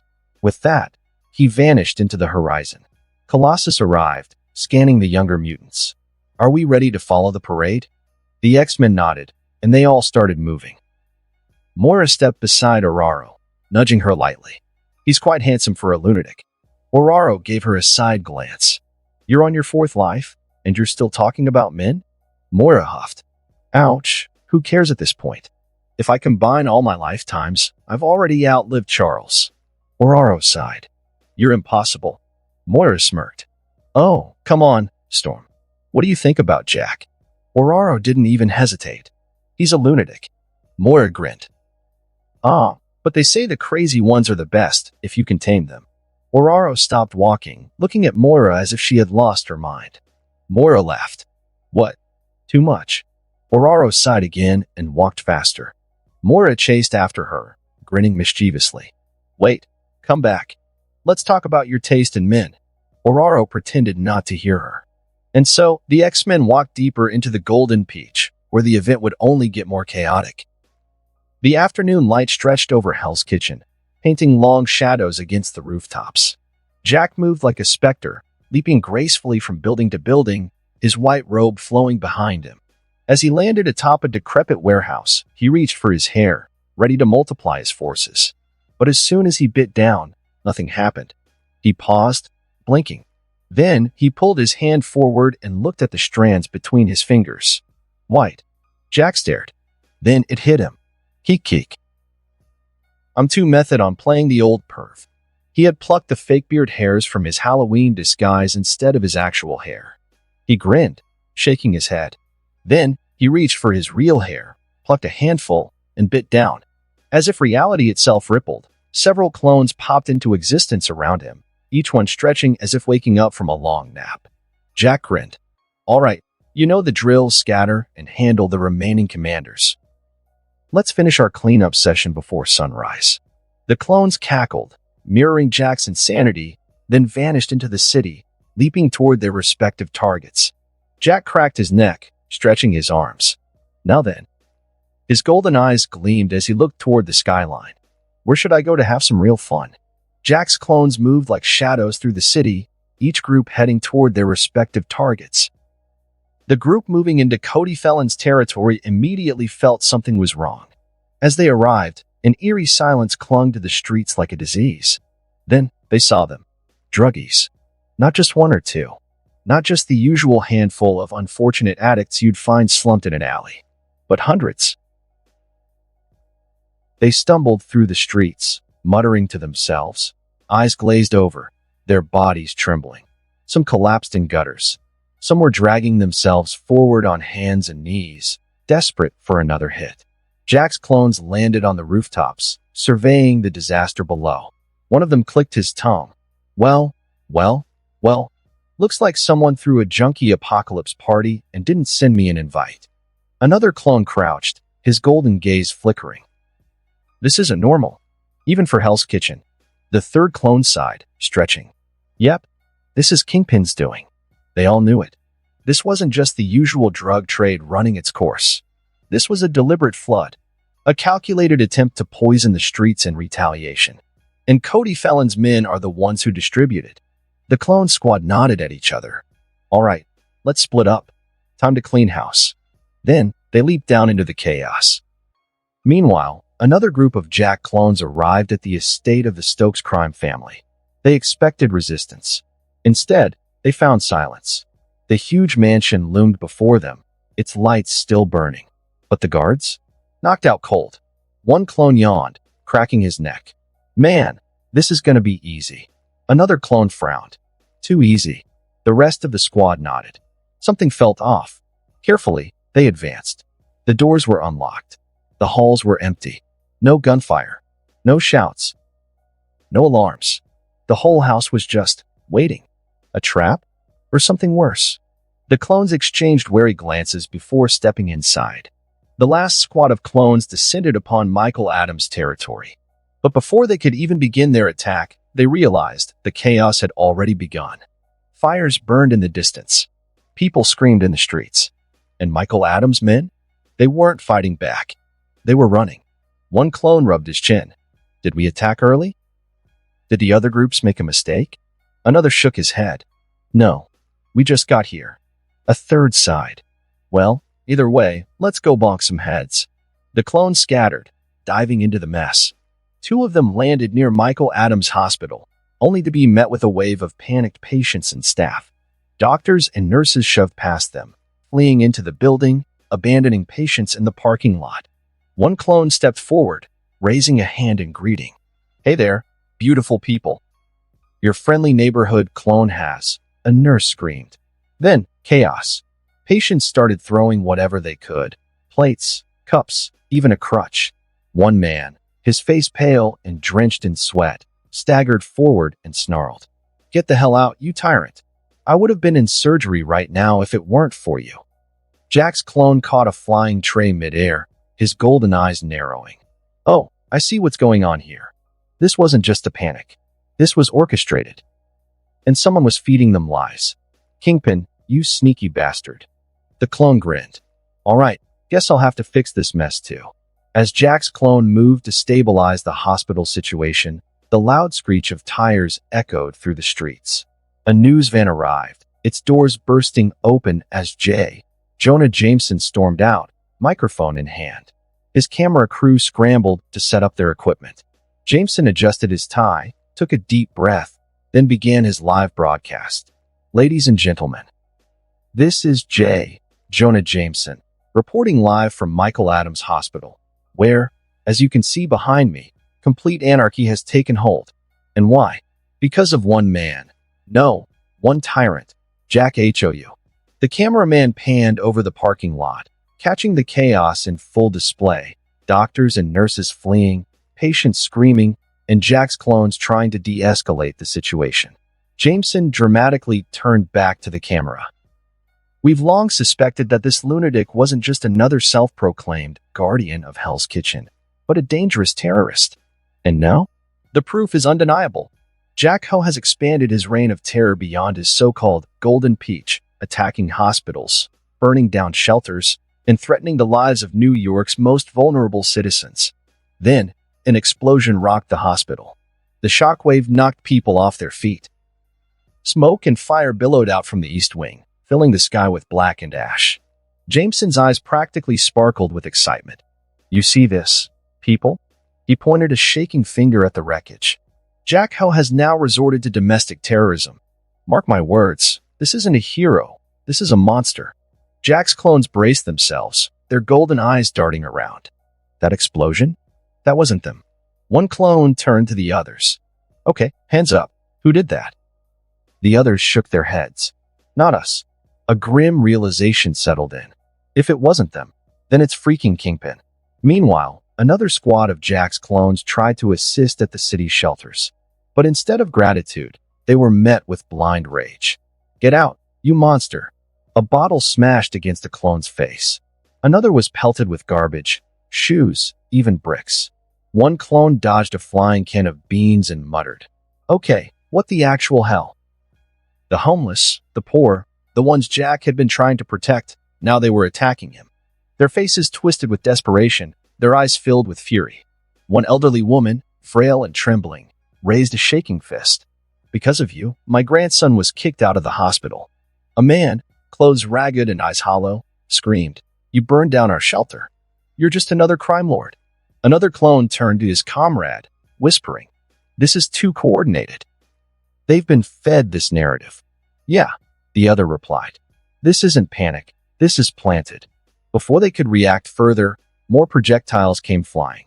A clone sighed, rubbing his temples. "Okay, everyone, calm down. I get it, you're mad.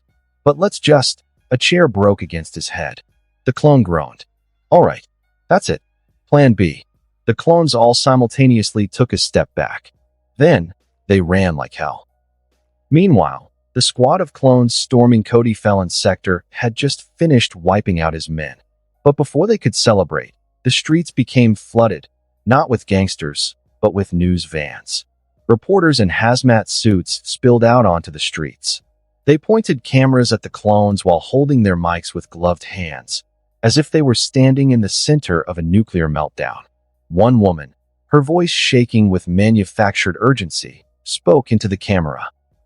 "We are standing in what can only be described as a ground zero for a bio-attack unleashed by Jack Ho himself. Eyewitnesses say that his men have been distributing a toxic new drug meant to turn people into mindless addicts." Another reporter continued, "A terrifying new method of warfare. An entire population chemically enslaved by the self-proclaimed ruler of Hell's Kitchen." The clone stared, dumbfounded. One crossed his arms. "Okay. So, apparently, we're evil masterminds now?" Another nodded. "Yeah, creating a drug plague is totally something we do. Very on brand." A third clone sighed. "This is some next-level bullshit." They had expected resistance. They had expected gang fights, dirty tricks, maybe even a few corrupt cops trying to stop them. But this? Kingpin had weaponized public perception against them. One clone cracked his knuckles. "All right, let's clean this up." They disappeared into the night. Meanwhile, at the Stokes estate, another clone moved carefully through the eerie silence. The house was abandoned, save for the occasional unconscious guard. Then a soft sound. Crying. One clone pushed open a heavy wooden door, stepping inside. A young woman, no older than her early 20s, sat on the floor, sobbing. Her wrists were bruised, her body trembling. Jack stepped forward cautiously, kneeling down. "Hey, are you all right?" He reached out, his hand gentle. The moment he touched her, she ripped open her own dress. "Help! Help me!" Jack's clone froze. His mind worked in overdrive, piecing together what just happened. Then, his eyes darted up. In the corner of the room, a camera's red light blinked. And suddenly, everything clicked. Peter Stokes, the man responsible for maintaining Kingpin's public image, had set the perfect trap. A false assault scandal. A PR nightmare. The door burst open. More clones rushed in. They saw the woman, bare-chested, crying. And they saw the camera. Silence hung in the air for a moment. Then, one clone muttered, "Oh, crap. They were in a trap." In the dimly lit control room of Fist Tower, multiple screens flickered with live footage from Peter Stokes' mansion. A young woman, no older than 20, sat in front of the monitors, her fingers dancing over the keyboard as her sharp eyes scanned every camera feed. She was efficient, precise, and more than anything ruthless. Then, her screen caught movement. A Jack Ho clone entered the mansion. She clicked on the camera feed, enlarging the view. A few seconds passed, and then she saw it. The moment the woman inside ripped open her dress. The clone froze. The scene was perfect. Her lips curled into a smile. She quickly clipped the footage, rewound it, and played it again. The camera angle was carefully placed, just behind the woman's back, obscuring the truth. To the uninformed viewer, it looked damning. She didn't hesitate. She saved the footage and transferred it to a flash drive. Then, without missing a beat, she stood up and walked over to her uncle, Peter Stokes, the mastermind of Kingpin's public image. "Here, uncle," she said, handing him the flash drive. "The footage only shows the scene from the back. It's perfect for the narrative." Peter looked down at his niece, pride flickering in his tired eyes. He reached out and gently stroked her head. "Good work," he murmured. Then, he turned, walking toward his gathered subordinates. He held up the flash drive. "Make copies of this." His voice was cold, commanding. "Send it to every news outlet, every tabloid, every digital platform that will take it. Make sure social media gets a hold of it too. If anyone refuses to air it, pay them off, blackmail them, or break them." His men nodded and immediately went to work. As the operation kicked into motion, Peter let out a slow, tired breath. He rubbed his temples, his thoughts clouded with regret. If only I had listened to my father. His father had always warned him, never play the kingmaker unless you're prepared to be the scapegoat when things fall apart. And now, things were falling apart. Kingpin was desperate. The Stokes family was backed into a corner. Jack-Ho had pushed them to the brink, and this was their last card to play. But there was no time to dwell on regrets. There was still more work to be done. Jack sat cross-legged atop a rooftop, overlooking his territory as the wind played with the long white robe of his master's likeness. The news of Kingpin's move had reached him. His clones relayed everything. The false accusations, the smears, the way Fisk weaponized perception against him. The hospital, the shelters, the media, all manipulated to make him look like the villain. Jack expected resistance, retaliation, he even expected betrayal. But he hadn't expected this level of underhanded filth. Even for a man like Wilson Fisk, this was low. Still, Jack remained calm. Or at least, outwardly. He closed his eyes. He needed clarity. So he went within. When Jack opened his eyes again, he was no longer on the rooftop. He stood before his soul. A majestic, towering mountain stretched into the heavens, Mount Huagua. The air shimmered with golden energy, the atmosphere heavy with the weight of his own existence. At the peak of the mountain stood the main temple, his foundation, his true self. But his eyes weren't drawn to that. Instead, he turned his attention to the 4 smaller temples scattered across the mountain, each one a testament to his power, each one a mark of his evolution. The 4th temple, his most recent addition, shimmered with unstable golden energy. It pulsed, flickered, and roared with untamed potential. Jack walked toward it, his steps slow and deliberate. He could feel it. His hesitation, his uncertainty. For days, he had avoided fully embracing this new power. His golden gaze. Not because he was weak, but because he was afraid. Afraid of what it meant. Afraid of what he might become. Jack spoke, his voice echoing through the mountain as if addressing the temple itself. "I'm hesitating." The temple pulsed in response. Jack gritted his teeth. "I'm afraid of using it. Afraid of what it'll turn me into. The thought of becoming the very thing I despise. The abuser of judgment keeps playing in my head."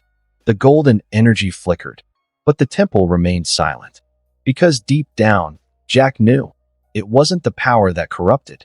It was the person wielding it. Jack exhaled slowly. Then, his eyes gleamed golden. "Why should I hesitate?" The temple responded, stabilizing. Its shimmer turned from unstable flickers to a steady, brilliant glow. Jack felt it. The shift, the acceptance, the clarity. He understood now. His golden gaze wasn't a burden. It wasn't a curse. It was a gift. A means to see the truth of this world, to strip away the lies, to peer into the very essence of those around him. And he wouldn't be afraid of it anymore. Jack threw his head back and laughed. A maniacal, echoing cackle that reverberated through the mountain like thunder. Keek, keek, keek, keek, keek, keek. Jack's eyes snapped open. He was back on the rooftop. His breath came slow, steady, controlled. But his golden eyes burned with renewed intensity. He felt it. His power had evolved. He didn't know the full extent of his new abilities yet, but that didn't matter. What mattered was that the hesitation was gone. Jack grinned, wide and wicked. "Kingpin." He stood, rolling his shoulders, his muscles tightening with anticipation. "I won't let you see the sunrise." Then Jack leaped. He didn't need to strategize. He didn't need to wait. Fisk had played his hand. And now it was Jack's turn. With his staff extending beneath his feet, propelling him through the night sky, he shot toward Fisk Tower like a falling star. Tonight, the king of Hell's Kitchen would fall. Jack landed gracefully in front of Fisk Tower, his golden eyes gleaming with sharpened clarity. His gaze cut through the towering building like a blade, piercing the penthouse at the very top. There Wilson Fisk. Even several hundred meters away, Jack could see him clearly, the slight tension in his posture. The way his massive frame stood still, but his fingers twitched just slightly.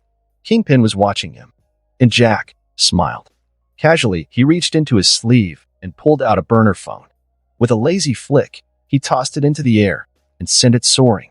Through the wind, past the stories of glass and steel, the phone arced high and slammed directly into Kingpin's massive palm. Fisk caught it with a reflex that betrayed his size. For a moment, the king of crime just stared at the device in his hand. Then it rang. A mockingly familiar ringtone played, an old-school Nokia tone, distorted and off-key. Fisk answered. "Good night, ho." Jack's voice came through crisp, casual. "Trick or treat, big guy." Fisk narrowed his eyes. "What brings you to my building?" Jack tilted his head, looking up at the skyscraper with an exaggerated squint. "Dunno. Already visited the Chrysler, the Empire, even the World Trade Center. Good thing it's not destroyed." A long pause. Fisk's expression darkened. "Are you saying you're going to destroy the Twin Towers?" Jack snorted. "Oh no. Just an old man's ramblings." Fisk's confusion only deepened. "That still doesn't explain why you're at my building." Jack grinned wider. "I never liked your building's design." His voice was light, almost teasing, as he continued. "It's an eyesore. Hurts my delicate sensibilities. So, being the ever-generous man I am, I figured I'd offer myself as a demolition crew." Fisk let out a low, amused exhale. "How considerate." Then, his voice dipped into something colder. "The elevator is out of service. Take the stairs." Jack laughed, throwing his head back. "Wow, the lift's broken?" "Figures. It's like the ice cream machine at McDonald's. Always busted when you need it." Fisk's expression didn't change. "You think you can climb through my tower with my soldiers on every floor?" Jack's smile vanished. The air around him seemed to darken. When he spoke next, his voice was a deep, guttural growl. "Who do you think you're talking to?" Even through the phone, Fisk felt it. That shiver of something ancient. Something not of this world. Jack lifted the phone slightly in his grip. Then, with a flick of his wrist, he hurled it. The burner phone spun through the air, rocketed straight into Peter Stokes' face. Crack. The commander of Kingpin's public image dropped like a sack of bricks, knocked out cold before he even hit the floor. Fisk's grip on the phone tightened. Before he could say anything, the line went dead. Jack strode forward, hands in his robe's wide sleeves, and stepped through the front door of Fisk Tower. He didn't run. He didn't sneak. He walked. Because, let them come. It wouldn't make a difference. The golden peach shimmered under the night sky, its streets alive with the spirit of Halloween. Lanterns of all shapes and colors hung from shop eaves, casting warm, flickering glows. Jack's clones and Madame Gao had outdone themselves. The festival was alive with chatter, laughter, and the occasional kid screaming in excitement as they ran from one decorated stall to the next. Above the rooftops, golden wards hummed softly, keeping watch over the festive streets like unseen guardians. Even in a city known for its chaos, here, tonight felt safe. Tenzin stood at a doorway, beaming as he held out his bucket. The old woman inside squinted, confused. Kitty Pryde quickly stepped in, giggling. "Tenzin, it's trick or treat." Tenzin nodded rapidly, still grinning. "Yes. Trick or threat."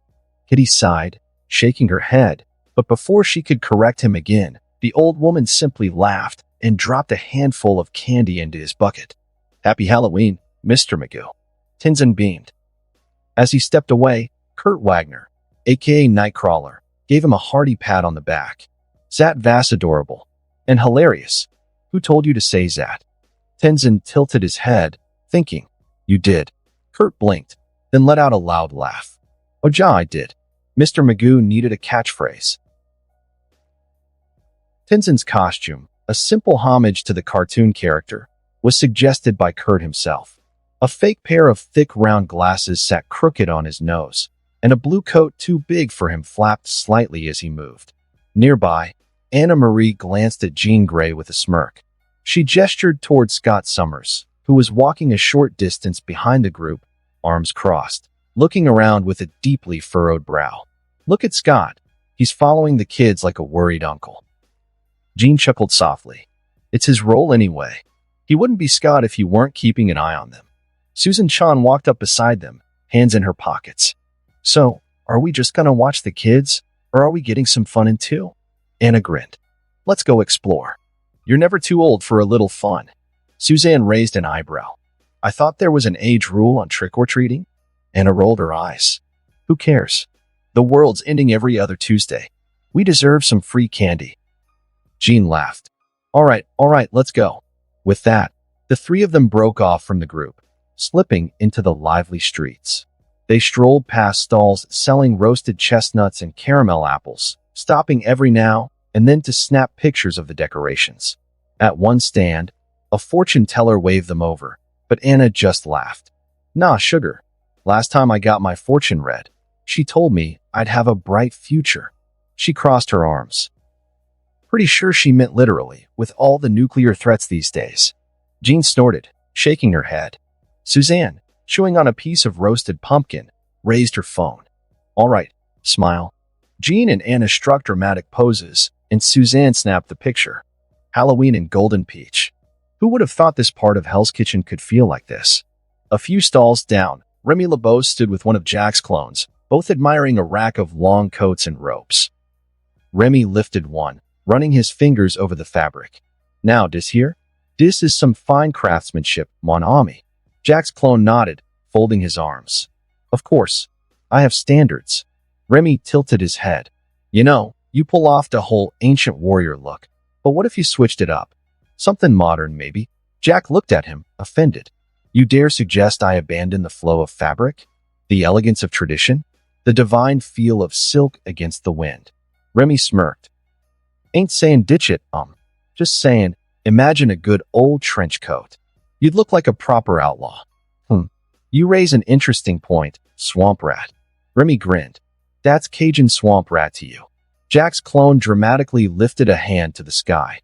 "Very well, Gambit. I shall allow this experiment. But if I do not look cool, there will be consequences." Remy chuckled. "Fair enough, mon ami. Fair enough." With that, they continued their ridiculous fashion debate, their words drowning in the lively sounds of the festival. Halloween in the Golden Peach was a success. The streets were filled with joy. The people, laughing, playing, living. But above all, they felt safe. At least, for tonight. Because elsewhere, in the heart of Hell's Kitchen, the king was about to fall. The stairwell echoed with the heavy thuds of bodies hitting the floor. Jack walked casually, his golden eyes gleaming, scanning, judging. Some subordinates were beyond redemption. Their sins weighed on their souls like lead abusers, murderers, monsters hiding behind human skin. Jack gave them no mercy. A strike to the throat, a snapped spine, a crushed skull. Floor by floor, he moved like a shadow of divine retribution. But some were merely here by circumstance. A kid barely out of his teens trembling with a pistol, eyes wide with fear. A man who had once owned a failing bakery, now clutching a bat, regretting every choice that led him here. Jack spared them.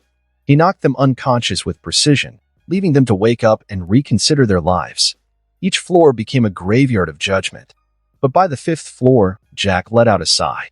This is getting boring. He plucked his hair, biting them apart, and instantly clones. The hallways became flooded with versions of himself. He walked up another floor, created a clone. Another floor, another clone. Mutants, high-tech weapons, martial artists, it didn't matter. The clones spread like wildfire, tearing through Fisk's forces. By the time Jack reached the final floor below the penthouse, it was no longer a fight. It was a slaughter. At the entrance to the private elevator leading to Kingpin's penthouse, 4 figures stood waiting. Cody Felon, one of the last remaining commanders. A low-level mutant with enhanced durability, veins still pulsing with traces of the drug he had flooded into his own streets. Behind him, his 3 mutant subordinates. They were stronger than the others, more experienced, battle-hardened. And yet, Jack couldn't bring himself to care. As Cody opened his mouth to monologue, Jack cut him off immediately. Nah, shut the hell up. Cody's eye twitched. You don't want to hear my final words? Jack tilted his head. Final words? You don't get those. You flooded your own freaking territory with poison and then tried to pin it on me. Cody grinned, unfazed. I'm ready to die. I don't have anyone to live for. You can kill me. Jack sighed, shaking his head. Goddamn, you people are exhausting. Before Cody could react, Jack's staff elongated forward like a bullet, grazing Cody's right ear and impaling the skull of one of the mutants behind him. Cody staggered as the warm spray of blood hit him. The corpse collapsed instantly, the light in his eyes vanishing before he even hit the floor. Jack smiled, voice low and dark. Then die. The remaining mutants barely had time to react before Jack moved. A blur of white and gold. The second mutant lunged, an ability activating. His muscles swelling unnaturally, Jack's staff expanded in an instant, slamming into his ribs. A sickening crunch. The mutant's body folded unnaturally before he was launched across the hallway, embedding into the wall with a lifeless thud. The third mutant, faster, smarter, he dodged. Summoned a blade of energy in his hand. Slashed, Jack tilted his head, letting the blade pass harmlessly through the air. Before the mutant could reset his stance, Jack grabbed him by the wrist. A twist. A snap. A scream. Jack drove his staff through his throat, pinning him to the wall like an insect. His golden eyes flicked back to Cody, who had barely moved, watching as his last men died in seconds. Cody laughed, half mad. That all you got? Do it, then. Jack rolled his shoulders. You know what pisses me off? He stepped forward. You acted like a big man, poisoning your own people, selling out the weak. And when you finally get called on it, Jack's staff spun, then slammed into Cody's knee. A wet, sickening snap. Cody collapsed, howling in agony. Jack leaned down, eyes glimmering. You just roll over and accept death? That's boring. Cody panted through the pain, laughing weakly. Just kill me already. Jack clicked his tongue. You don't get to choose when you die. He stood up. But lucky for you, I'm a generous guy. Jack's staff rose high, then came down with a brutal, final swing. The crack of bone and flesh echoed down the hallway. Blood painted the walls. And Cody Felon, the last breath leaving his body, was gone. Jack twirled his staff once, then stepped over the corpse. Without hesitation, he pressed the elevator button. The elevator doors slid open with a soft chime. Jack stepped out, his white robe still immaculate despite the bloodbath he'd left behind. Then, a wave of energy crashed into him, a force meant to send him sprawling. But Jack didn't even flinch. He blinked, looking down at himself, patting his chest. Huh. His golden eyes flicked toward the source. A man trembling behind a large, rifle-like device still humming with energy. Jack opened his mouth to ask what the hell that was. But another mutant lunged at him, fist cocked back in a desperate attempt at a sucker punch. Jack sighed, caught the punch effortlessly midair, and grimaced. Not the face, you ugly fish. Then, Jack drop-kicked him so hard that the man was sent flying backward. The windows shattered. Glass rained like 1,000 falling stars. And the mutant's scream faded as he plummeted down the side of Fist Tower. Silence. Kingpin, Michael Adams, and Peter Stokes all stood frozen. Jack dusted himself off. All right. Who's next? Kingpin was the first to snap out of it. He roared. Hit him again. Another blast from the energy gun fired. Jack stood there as the energy wave washed over him. Still didn't flinch. Still felt absolutely nothing. Jack exhaled through his nose. All right. Time out. What the hell are you guys doing? The gunman, who had clearly been expecting some sort of reaction, started shaking. It's a mutant destabilizer. It's supposed to neutralize mutant powers for several seconds. Jack blinked, then tilted his head, then snorted. Well, guess what? Before he could enjoy the revelation, another mutant tried to hurl a roundhouse kick at his head. Jack sighed again, caught the leg with ease, slammed him into the floor, then did it again, and again, and again. Crack, crack, crack. By the time he was done, the man was nothing but a twitching, broken corpse. Jack stretched his arms above his head. Okay, I know you guys are stupid, but surely you're not dumb enough to try this a third time. Michael Adams snapped out of his trance. Fire again. Jack exasperatedly pinched the bridge of his nose. Oh, for foo. Then he moved. A blur of motion. In a blink, he yanked the gun out of the man's hands. Then another. And another. The entire room watched in horror as Jack collected every single mutant destabilizer in his arms. He looked down at them, then slowly snapped one in half like it was a cheap plastic toy. Then another. And another. The metal crunched in his grip, sparks flying. Jack grinned. Let me get this straight. You guys build an entire arsenal of fancy sci-fi guns just to shoot me with something that doesn't even work. Michael was sweating. Kingpin remained silent, his face unreadable. Jack sighed dramatically. Man, if this is what you're spending your money on, no wonder I took half your territory in 2 weeks. He snapped another gun in half, then another, tossing the pieces behind him. What's next? A gun that makes me lactose intolerant. Snap. A bazooka that gives me a minor headache? Snap. A freaking slingshot that makes me slightly bad at math? Snap. Peter Stokes was gripping the edge of the table so hard his knuckles went white. Jack turned to him, golden eyes twinkling. Oh hey, Pete. You enjoying the show? Peter said nothing. Jack grinned wider. You should, 'cause it's the last one you'll ever see. Then he lunged, and the room exploded into chaos.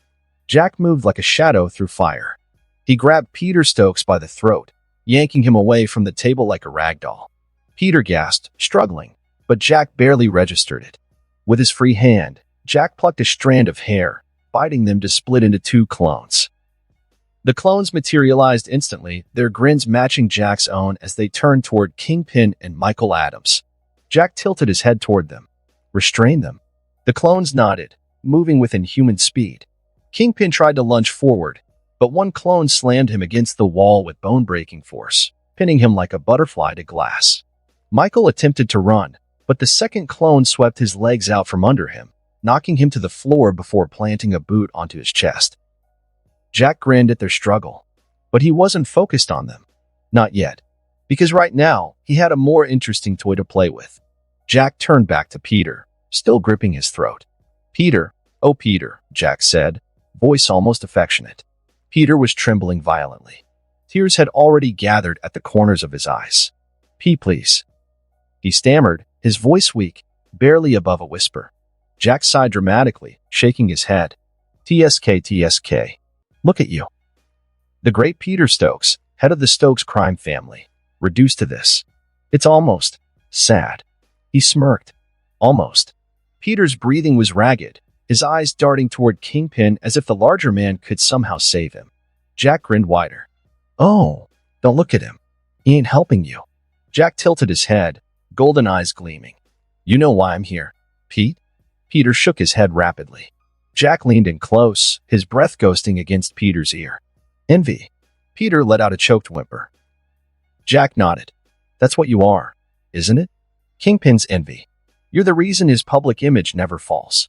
The one who spreads the lies, who distorts reality, who makes the world believe he's some kind of benevolent freaking saint. Peter sputtered, his lips trembling. And no, that's not. Jack tightened his grip. Oh, it's not true, he mocked. Peter shook his head furiously. I only did what I had to. I didn't have a choice. Jack grinned, amused. No choice? Oh, buddy, that's a real funny thing to say. 'Cause, you know. He snapped his fingers. A clone gave Jack a phone. The footage played a grainy, strategically angled video of a woman in tears, her bare shoulders exposed, and Jack figure looming over her. Jack watched Peter's face drain of color. Oh, what's wrong, Peter? Don't recognize your own work? Peter sputtered, shaking his head. That's not. It's Kingpin commands. It's not my work. Jack laughed. Oh, the classic defense of every liar in history. Jack gripped Peter's jaw, forcing him to look directly into his golden eyes.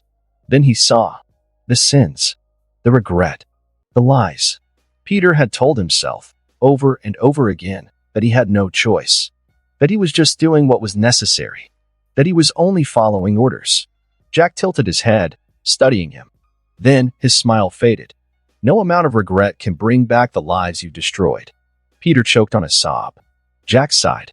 Then he grabbed Peter's lips and ripped them from his face.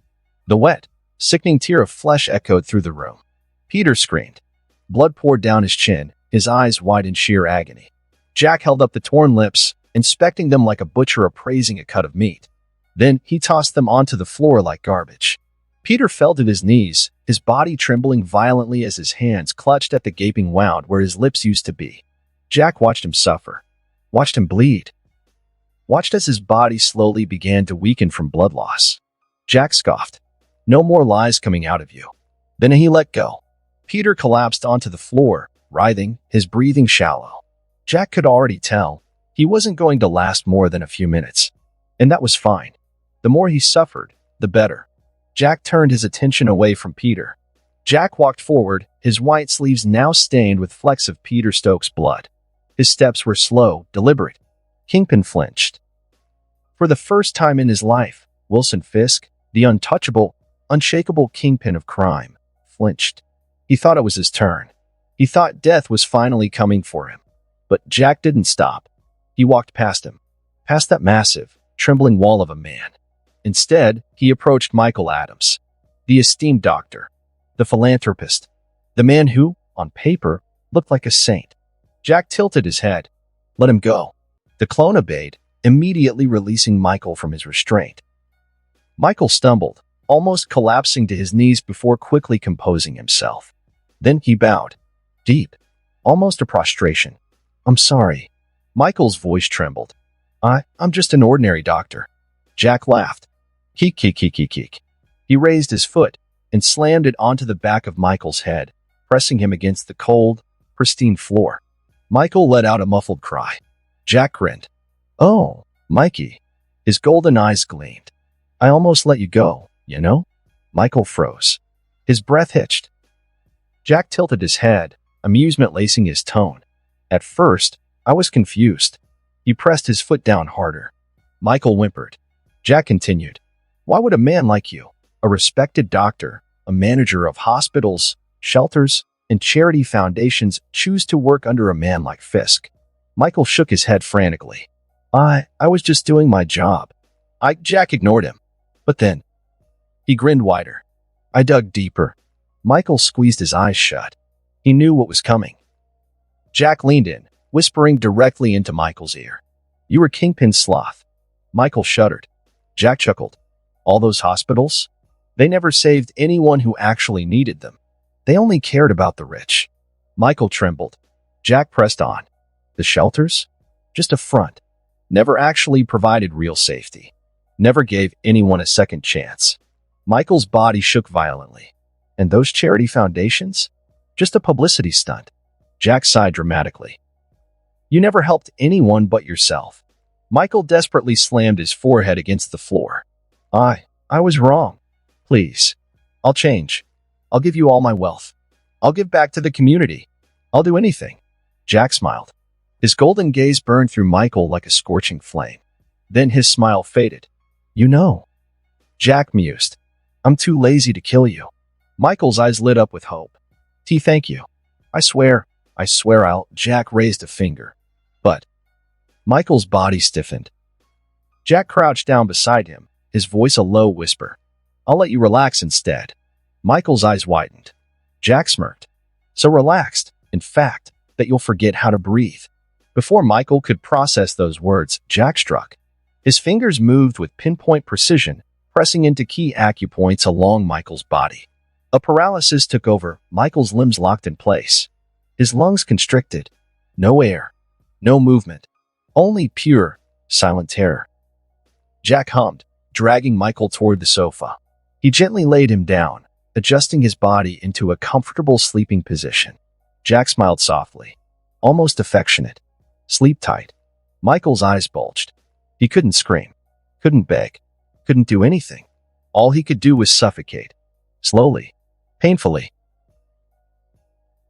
Jack stood up, dusting off his blood-streaked robe. Then he turned. And finally, his golden gaze locked onto the last man standing. Wilson Fisk. The Kingpin. Jack smirked. Your turn, big guy. Jack walked forward, his white robe stained with blood. His golden gaze bore into Wilson Fisk, stripping him bare, not just physically, but spiritually. Jack saw it.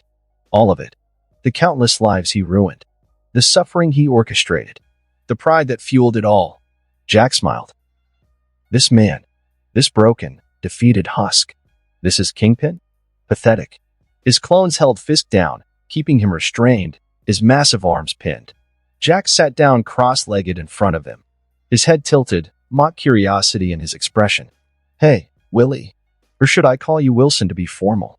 A pause. Jack shrugged. Naya, I already called you Willie just now, so we're basically buddies, right, Willie? Before Kingpin could answer, slap.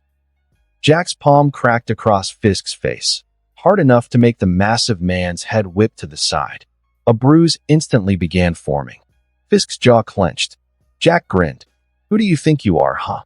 He leaned in, voice dripping with amusement. Trying to be buddy-buddy with me? Fisk stared at him, silent. Then he exhaled. Regaining his composure, his voice was smooth, unshaken. You can kill me, Jack. His dark eyes locked onto Jack's golden ones. But what happens after? Jack said nothing. Fisk's smile widened. You're going to be branded as a killer. The man who massacred New York's underworld. The terrorist who unleashed bio-attacks on Hell's Kitchen. Jack's clones remained stoic. Fisk chuckled. The guy who bombed a hospital. The man who forced himself on a helpless girl. Your reputation is finished. Stained beyond repair. Jack remained still. Fisk's voice grew stronger, more confident. No amount of good deeds can wash this away. You are done. He leaned forward, as much as his restraints allowed. And you know it. Then he laughed. A deep, guttural sound from a man who still believed he had the upper hand. Jack's expression didn't change. His golden eyes didn't waver. He simply watched, letting Fisk revel in his own delusion. Then, Jack spoke. What makes you think I care? Fisk froze. His laughter cut short. Jack's grin widened. Keek, keek, keek, keek, keek. The room filled with his laughter, loud, manic, unhinged. Fisk's jaw tightened. Jack tilted his head. Do you actually think I care about my image? He laughed again. Keek, keek, keek, keek, keek, keek. Fisk stared at him, genuinely caught off guard. Jack sighed, shaking his head. Oh, Willie, my sweet, delusional Willie. He slowly stood up. Fisk's eyes followed him. Jack turned, walking toward the balcony. The glass doors had been shattered during the fight, and the cool night breeze drifted in. Jack stepped outside, onto the balcony railing, balancing effortlessly. From here, he could see everything. The remnants of Fisk's empire. His soon-to-be territories, now stabilized. Madame Gao's people securing the final strongholds. His clones finished what was left. Jack smiled. He glanced back at Fisk. Do you want to watch? Fisk didn't answer. Jack grinned wider. The process of me taking the rest of your territory? Then he jumped, launching himself high into the night sky. Like a shooting star, ascending upon the last remnants of Wilson Fisk's kingdom. Hell's Kitchen was his now, and there was nothing the Kingpin could do to stop it. Jack ascended, the wind whipping against his white robes, the red streaks of blood on his master's costume fluttering in the night. The city stretched below him, a patchwork of neon lights and darkened alleys, buildings towering like monuments to men's ambitions. He threw his head back, golden eyes gleaming. And then he laughed. Keek, keek, keek, keek, keek, keek, keek, keek. It boomed across New York. The laugh of a mad king.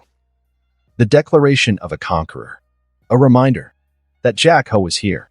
That Jack Ho was real. That Hell's Kitchen now belonged to him.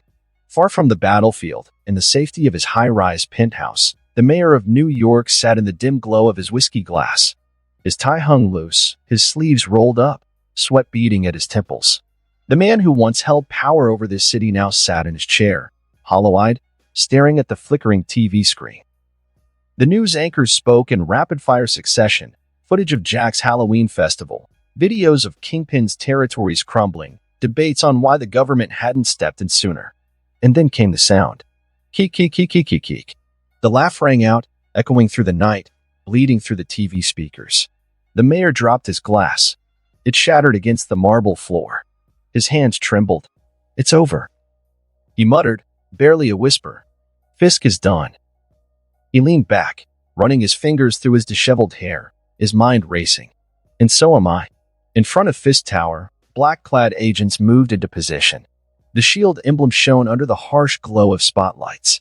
The air was thick with tension. Their target was already gone, but the remnants of his war still needed cleaning up. Phil Coulson stood at the front, hands in his pockets, watching the tower like a man approaching a viper's nest. He had seen a lot in his years at S.H.I.E.L.D. But Jack Ho? That was something else entirely. One of the strike team captains approached, adjusting the tactical gear strapped to his chest. "Sir, are we sure our equipment is enough to subdue Jack's clones?" Phil sighed. "I'll say this again." He turned, fixing the captain with a level stare. "We are not here to apprehend Jack Ho. We are here to clean up the mess Fisk left behind." The captain hesitated. "But sir, enough." Phil's voice was firm. "I lead this operation. I was briefed directly by the higher-ups. You follow my orders, or you can take it up with Director Fury himself." The captain swallowed, nodded. "Understood." Phil gave a small nod in return. Then, he turned back to the tower, eyes narrowing. "Move in." The agents fanned out, entering the building floor by floor, gathering evidence, securing Fisk's remaining men. Above them, the sky still rang with Jack's laughter. Jack stood on his staff, perfectly balanced, nearly a kilometer above the city. The wind howled, tugging at his ropes. He breathed in the cold air, golden eyes scanning the skyline. A storm did not come with rain. Not this one. It came with laughter. It came with a voice, booming from above, rolling across New York City like thunder. Trick or treat, New York City. The echo carried through skyscrapers, bounced off glass, rattled in the bones of those who heard it. The streets below, bustling with Halloween festivities, fell into a stunned silence. People looked up. From the Bronx to Brooklyn, from the Upper East Side to Queens, even those nestled safely in their penthouses turned toward the sky, where a figure, robed, hovered high above the city, balanced on a staff. His golden eyes gleamed like molten suns. Jack Ho. Happy Halloween. The devil of Hell's Kitchen was dead, and a new god had taken his throne. Tonight is a night of joy, a night of tricks, a night of treats.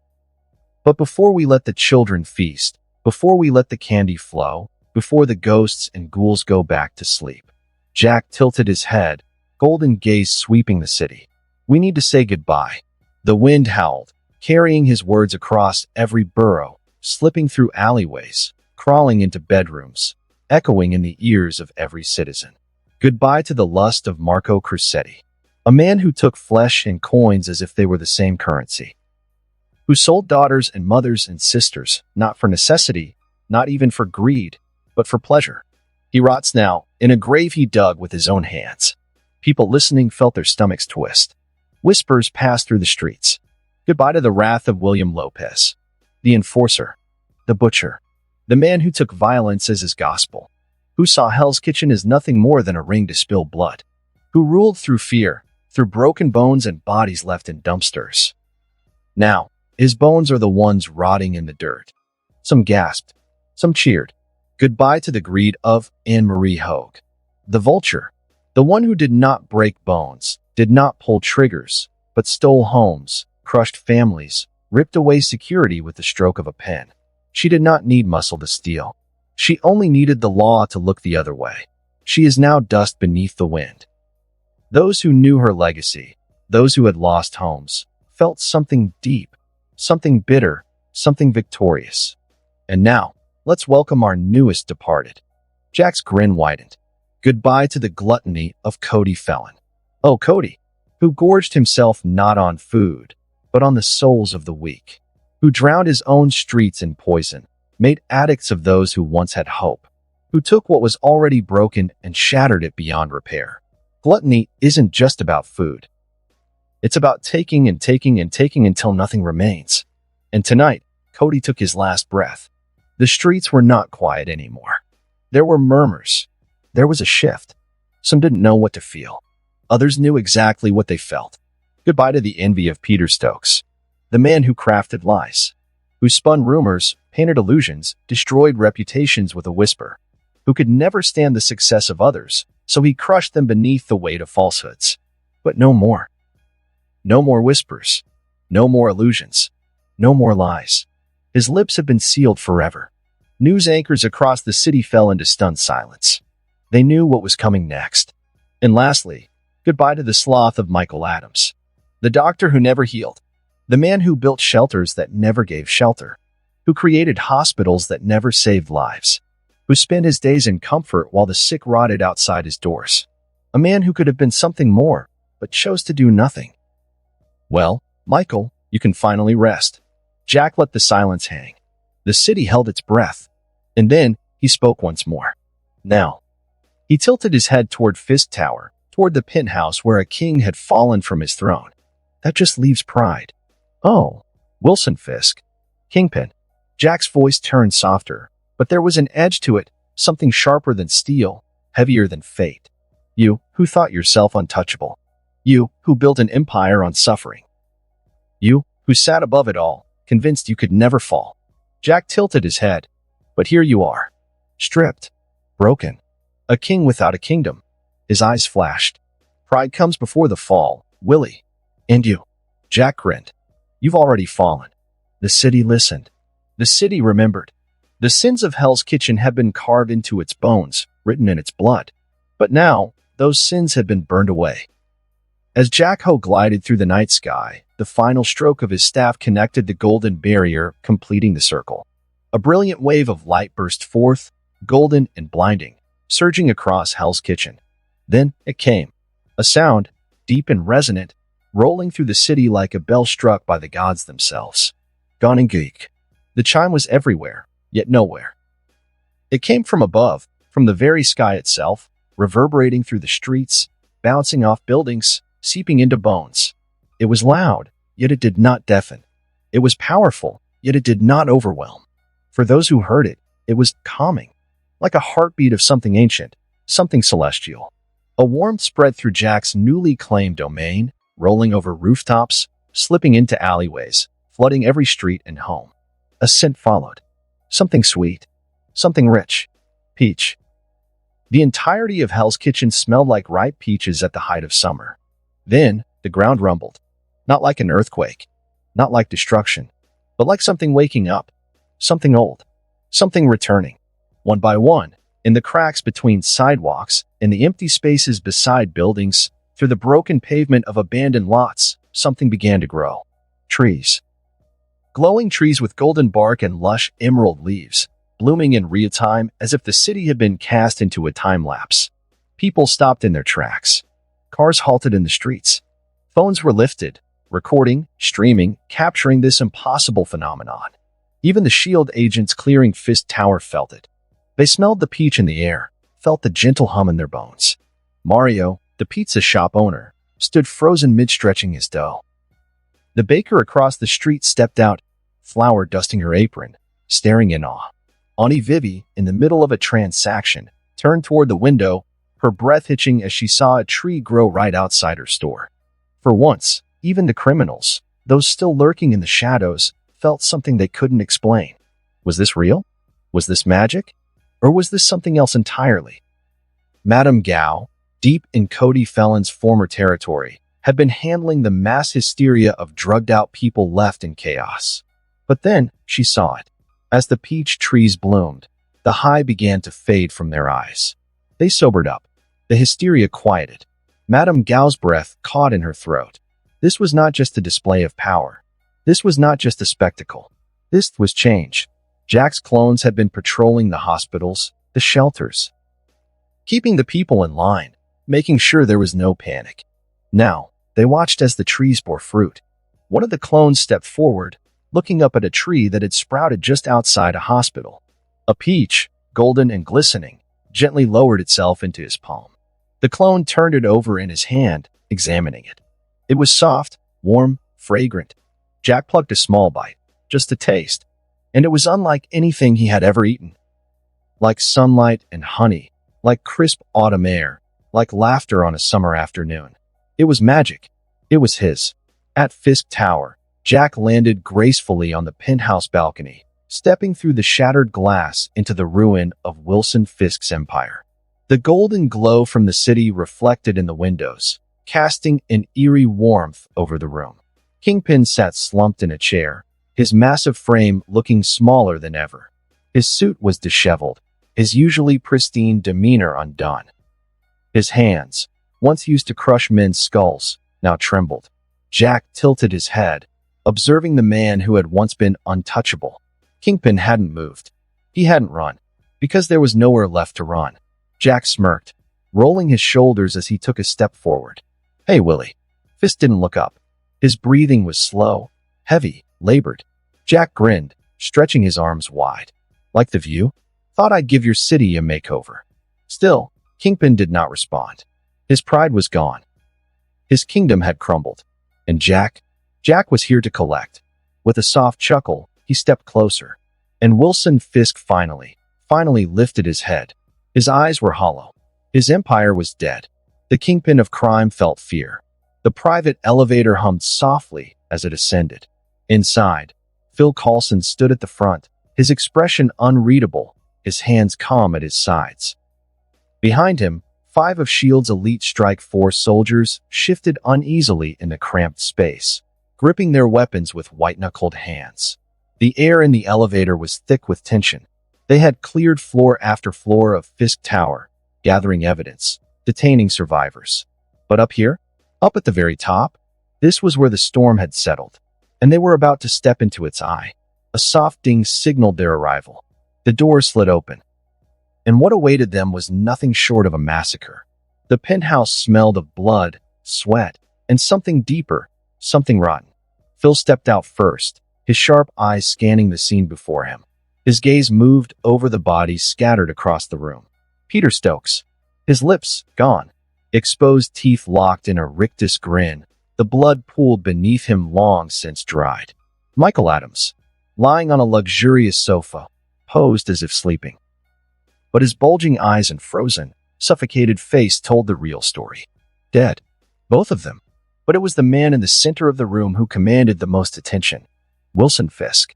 The kingpin, or what was left of him. His left arm was barely attached, dangling at an unnatural angle as if it had been sliced through with something as thin as a playing card. His chest was caved in, his ribs broken beyond recognition, the massive bulk of his body distorted. His legs twisted, braided into each other like rope. He was unrecognizable, a pile of shattered bones, his flesh purple and black with bruises, yet somehow still breathing. And standing above him, holding Fisk in his grip like a child dangling a broken toy, was Jack Ho. Phil Coulson took a slow, steady breath. "I suggest you let go of him, Jack."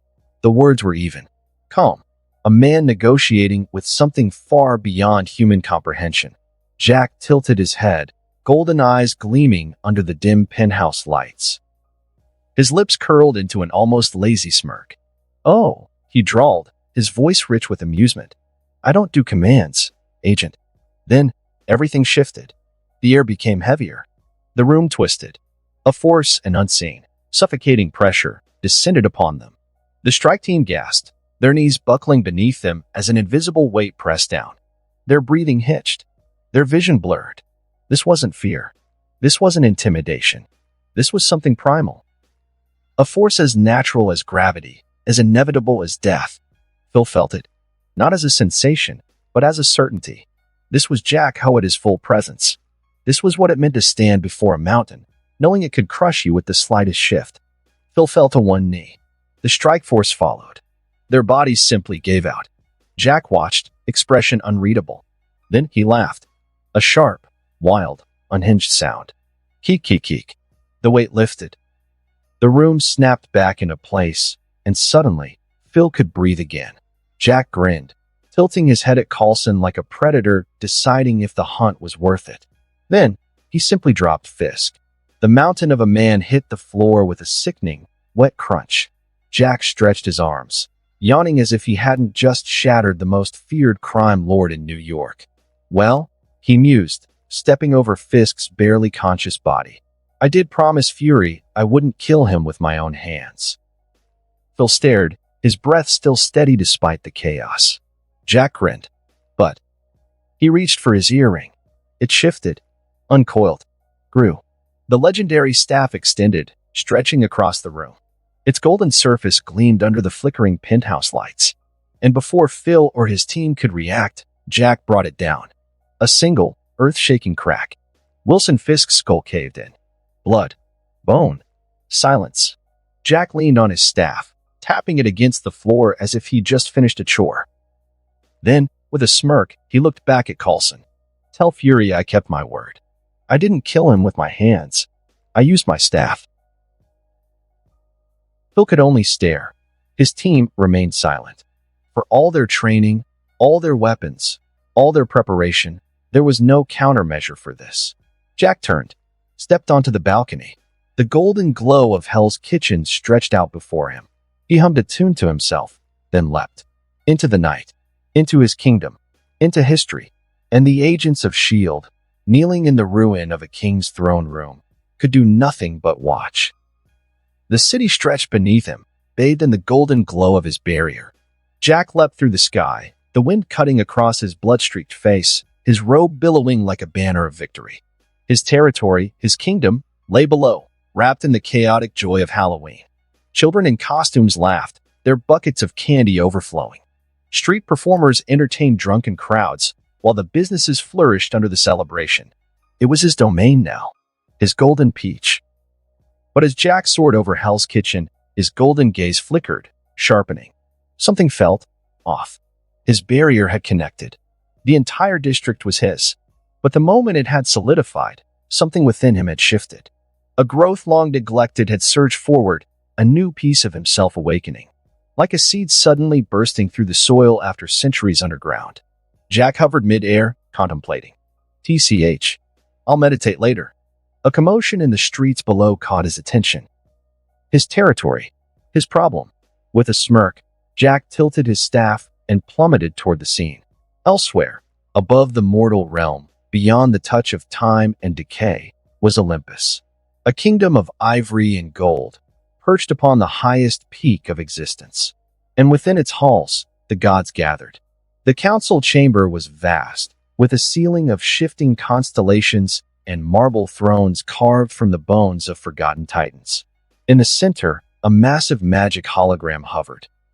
An image of Earth, spinning slowly like a neglected trinket. A single spot glowed on its surface.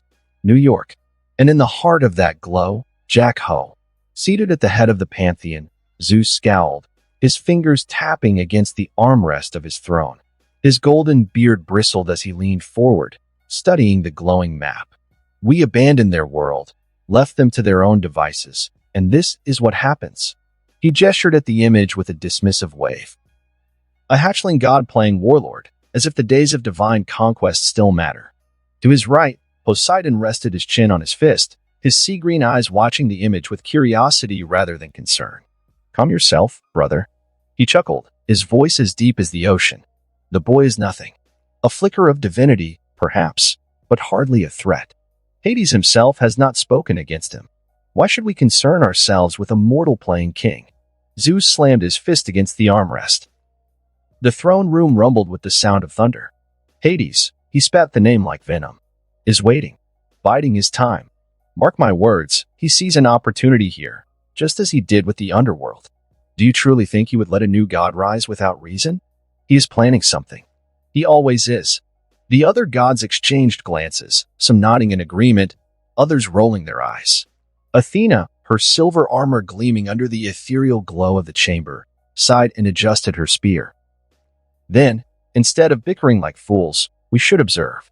See what this so-called god does next. She tilted her head, watching the projection with sharp, calculating eyes. And perhaps, find a way to turn it to our advantage. Zeus gritted his teeth but said nothing. Apollo chuckled from his seat, golden lyre resting on his lap. So dramatic. It's been centuries since we had any entertainment. Let's see what the boy does next. Zeus huffed, his anger simmering beneath his skin. Fine. We watch. He narrowed his eyes, watching Jack descend toward the streets of his kingdom. And as the image of New York flickered in the chamber's magical display, Olympus turned its gaze toward the golden peach. The golden halls of Asgard shimmered beneath the celestial glow of Yggdrasil's branches. Standing at the Bifrost, Heimdall exhaled as he lowered his sword. He had just finished his report to the All-Father, and his words weighed heavily upon the golden realm. Behind him, the grand throne room of Asgard loomed, its intricate carvings whispering stories of ancient victories. Inside, Odin sat upon his mighty throne, his singular eye locked upon a floating magical projection of Midgard. The image wavered in the air, showing a figure draped in crimson, his staff raised high as golden energy surged through an entire city. The Golden Peach. Beside him, Frigga stood, her presence as steady as the roots of Yggdrasil itself. Odin's voice boomed through the vast chamber. "Leave us." At his command, the guards and servants immediately bowed and exited, leaving only the king and queen of Asgard. Once they were alone, the weight of command seemed to slip from Odin's shoulders. His fingers, worn from centuries of wielding Gungnir, flexed as he clenched the throne's armrests. Frigga, ever watchful, stepped closer and placed her hand over his, gentle, yet firm. "My love," she whispered, "I see the burden upon your brow. What troubles you?" Odin let out a heavy sigh. "It seems I must hasten my plans." Frigga's thumb brushed over his calloused knuckles, offering the silent comfort of a wife who had seen him at his highest and his lowest. "You have had your glory days, my love. If Thor is to lead, let him lead as he desires." Odin's jaw tightened. "Thor is not ready." His voice was laced with frustration. "I had hoped having a brother would make him more responsible, that the weight of companionship would temper his arrogance. But it seems my wisdom has faded upon the battlefield." Frigga chuckled softly. "You, the man who once stood against the might of Olympus, now hesitate against a single fledgling god." Odin smirked, shaking his head. "Thank you. I needed to hear that." Frigga's eyes shone with knowing amusement. "You always do." Odin turned his gaze back to the floating projection, watching as Jack's golden light engulfed Hell's Kitchen. "I just hope this new god can teach Thor the lesson I could not." Frigga's eyes softened. "Perhaps he will, but only if Thor learns to listen." Together, they watched as Jack's silhouette stood atop his staff, commanding the skies. Deep within the highest heavens, beyond the mortal realm, above even the celestial bureaucracy, stood the magnificent Jade Palace, the seat of the Jade Emperor, ruler of the Taoist pantheon and supreme sovereign of the 36 heavens. Tonight, the golden walls of the palace trembled. The immortal attendants, draped in flowing robes of celestial silk, paused in their tasks, sensing the disturbance that rippled through the fabric of reality. Inside the grand hall of divine judgment, beneath towering jade pillars carved with the names of ancient rulers, the Jade Emperor sat upon his dragon throne, his divine presence looming over the assembled gods, sages, and celestial officials. Yet tonight, even his expression darkened. A power, wild, untamed, and brazen, had surged from Earth, disrupting the carefully maintained balance of divine authority. And every god in the Taoist pantheon had felt it. Seated below the Jade Emperor were the four heavenly kings, the great guardians of the celestial realm. Mo Li Qing, the East King, tapped his green pagoda anxiously. Mo Li Hai, the West King, stroked his long beard in contemplation. Mo Li Hong, the South King, clenched his spear tightly. Mo Li Shou, the North King, muttered mantras under his breath, seeking divine insight.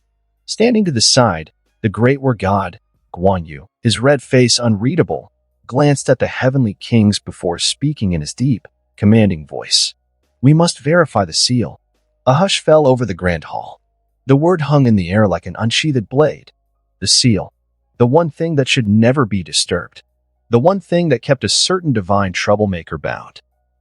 From the ranks of celestial scholars, Taibai Jinxing, the Grand Minister of Heaven, nodded, his silver beard quivering. "I agree. If we are feeling this energy, then surely it can mean only one thing." The gods turned their heads toward a golden-robed figure seated to the right of the Jade Emperor. The Supreme Elder Lord, Laozi, the great Taoist immortal and founder of Taoism itself, opened his ancient eyes, their depths swirling with cosmic wisdom. "Go." His voice, both soft and boundless, sent ripples through the air. "Verify the seal of the monkey." A golden-armored celestial attendant instantly bowed and vanished in a streak of divine light. For several agonizing moments, the gods sat in silence, waiting.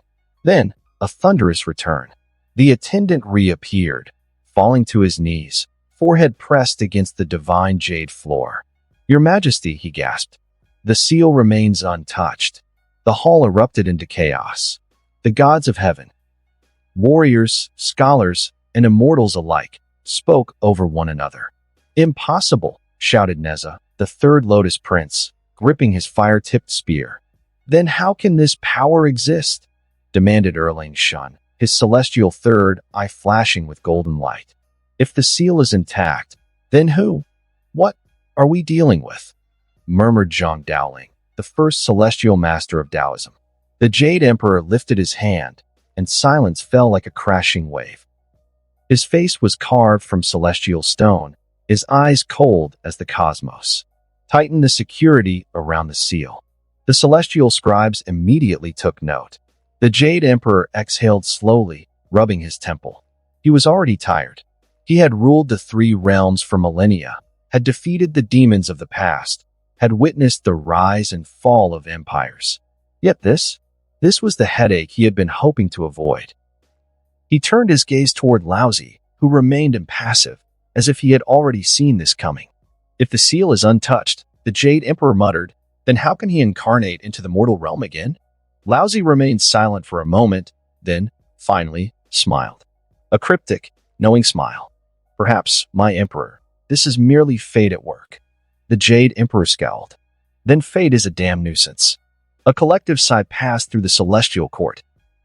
"If only we had sealed the fragments of his soul outside Earth," the Jade Emperor muttered, "this wouldn't be such a headache."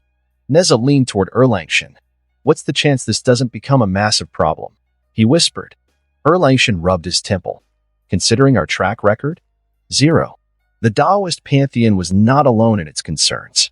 And not only Asgard that turned its gaze toward Midgard. Every pantheon, every realm of gods, stirred at the same time.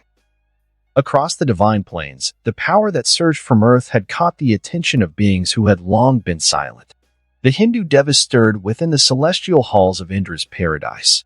The African Orishas watched, intrigued, as the balance of power shifted. The Abrahamic thrones, dominions, and archangels turned their eyes toward the shifting tide. It was as if an ancient bell had rung across the cosmos, shaking the foundations of divine order. For centuries, the old gods had faded into the background, content to let mortals shape their own destinies. But this was different. This was conquest. And it was done in the oldest way possible. Sudden, decisive, absolute. In the golden sands of Egypt, beneath the shadow of the pyramids, Osiris and Anubis sat upon their thrones, watching from the duet. The god of death and the god of the afterlife merely observed. Osiris sipped from a golden goblet and murmured, "Not our concern." Anubis nodded. "The dead still find their way to us." From the depths of Yomi, the Japanese underworld, Izanami lay reclined upon her throne of decay. The goddess of death yawned, resting her cheek upon her palm. A child throwing a tantrum. "Let him be. If he crosses the veil, then we will act." From Helheim, the domain of hell, the fragments of Hela herself, the queen of the dead merely chuckled. "Ah, so the living gods play their games again. How amusing." But not all gods were so indifferent. Hades sat upon his throne in the underworld, unbothered. Persephone, lounging beside him, plucked a pomegranate seed and popped it into her mouth. "Your brothers are losing their minds." Hades exhaled, pinching the bridge of his nose. "I expected as much." Persephone tilted her head, watching him. "And what of you? Will you intervene?"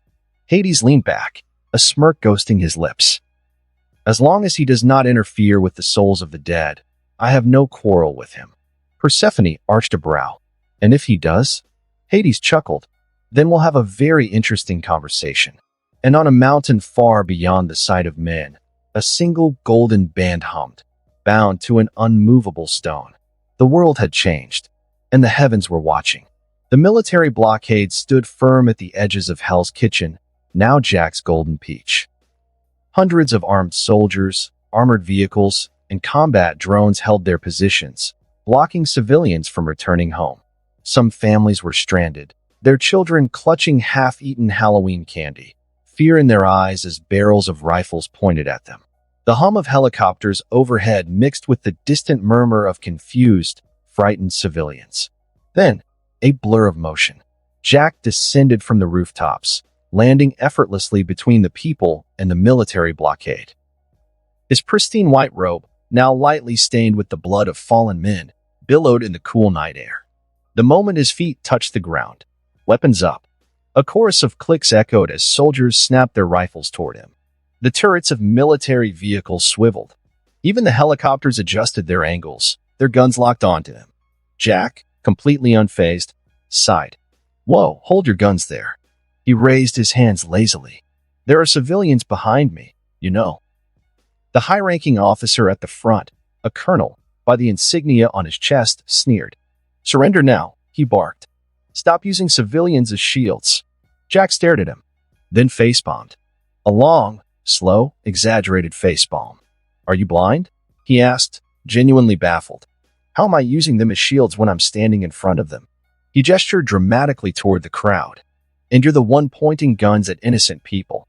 The colonel hesitated. Jack's golden eyes narrowed. Then, another voice interrupted. "Enough." A man stepped forward. Dressed in a general's uniform, medals and ribbons gleaming under the city lights, his presence exuded authority and barely contained hostility. Jack read his name tag. Ross. Jack's smile widened. Well, if it isn't General Thaddeus, Thunderbolt Ross." Ross's expression remained cold. "Stop the theatrics, Jack."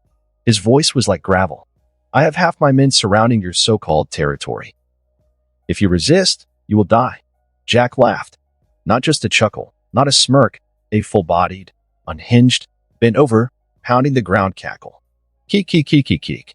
Ross's brow twitched. The soldiers grew more tense, fingers tightening on their triggers. Jack finally wiped an imaginary tear from his eye. "Oh, man, you actually think you can kill me?" He straightened up and exhaled. "All right, General." Jack smirked, crossing his arms. "I'll humor you." He gestured to the crowd behind him. "But first, let these beautiful people go home." Ross studied him for a moment. Then, with a curt nod, he ordered his men. "Cuff him. Then release the civilians." The soldiers hesitated.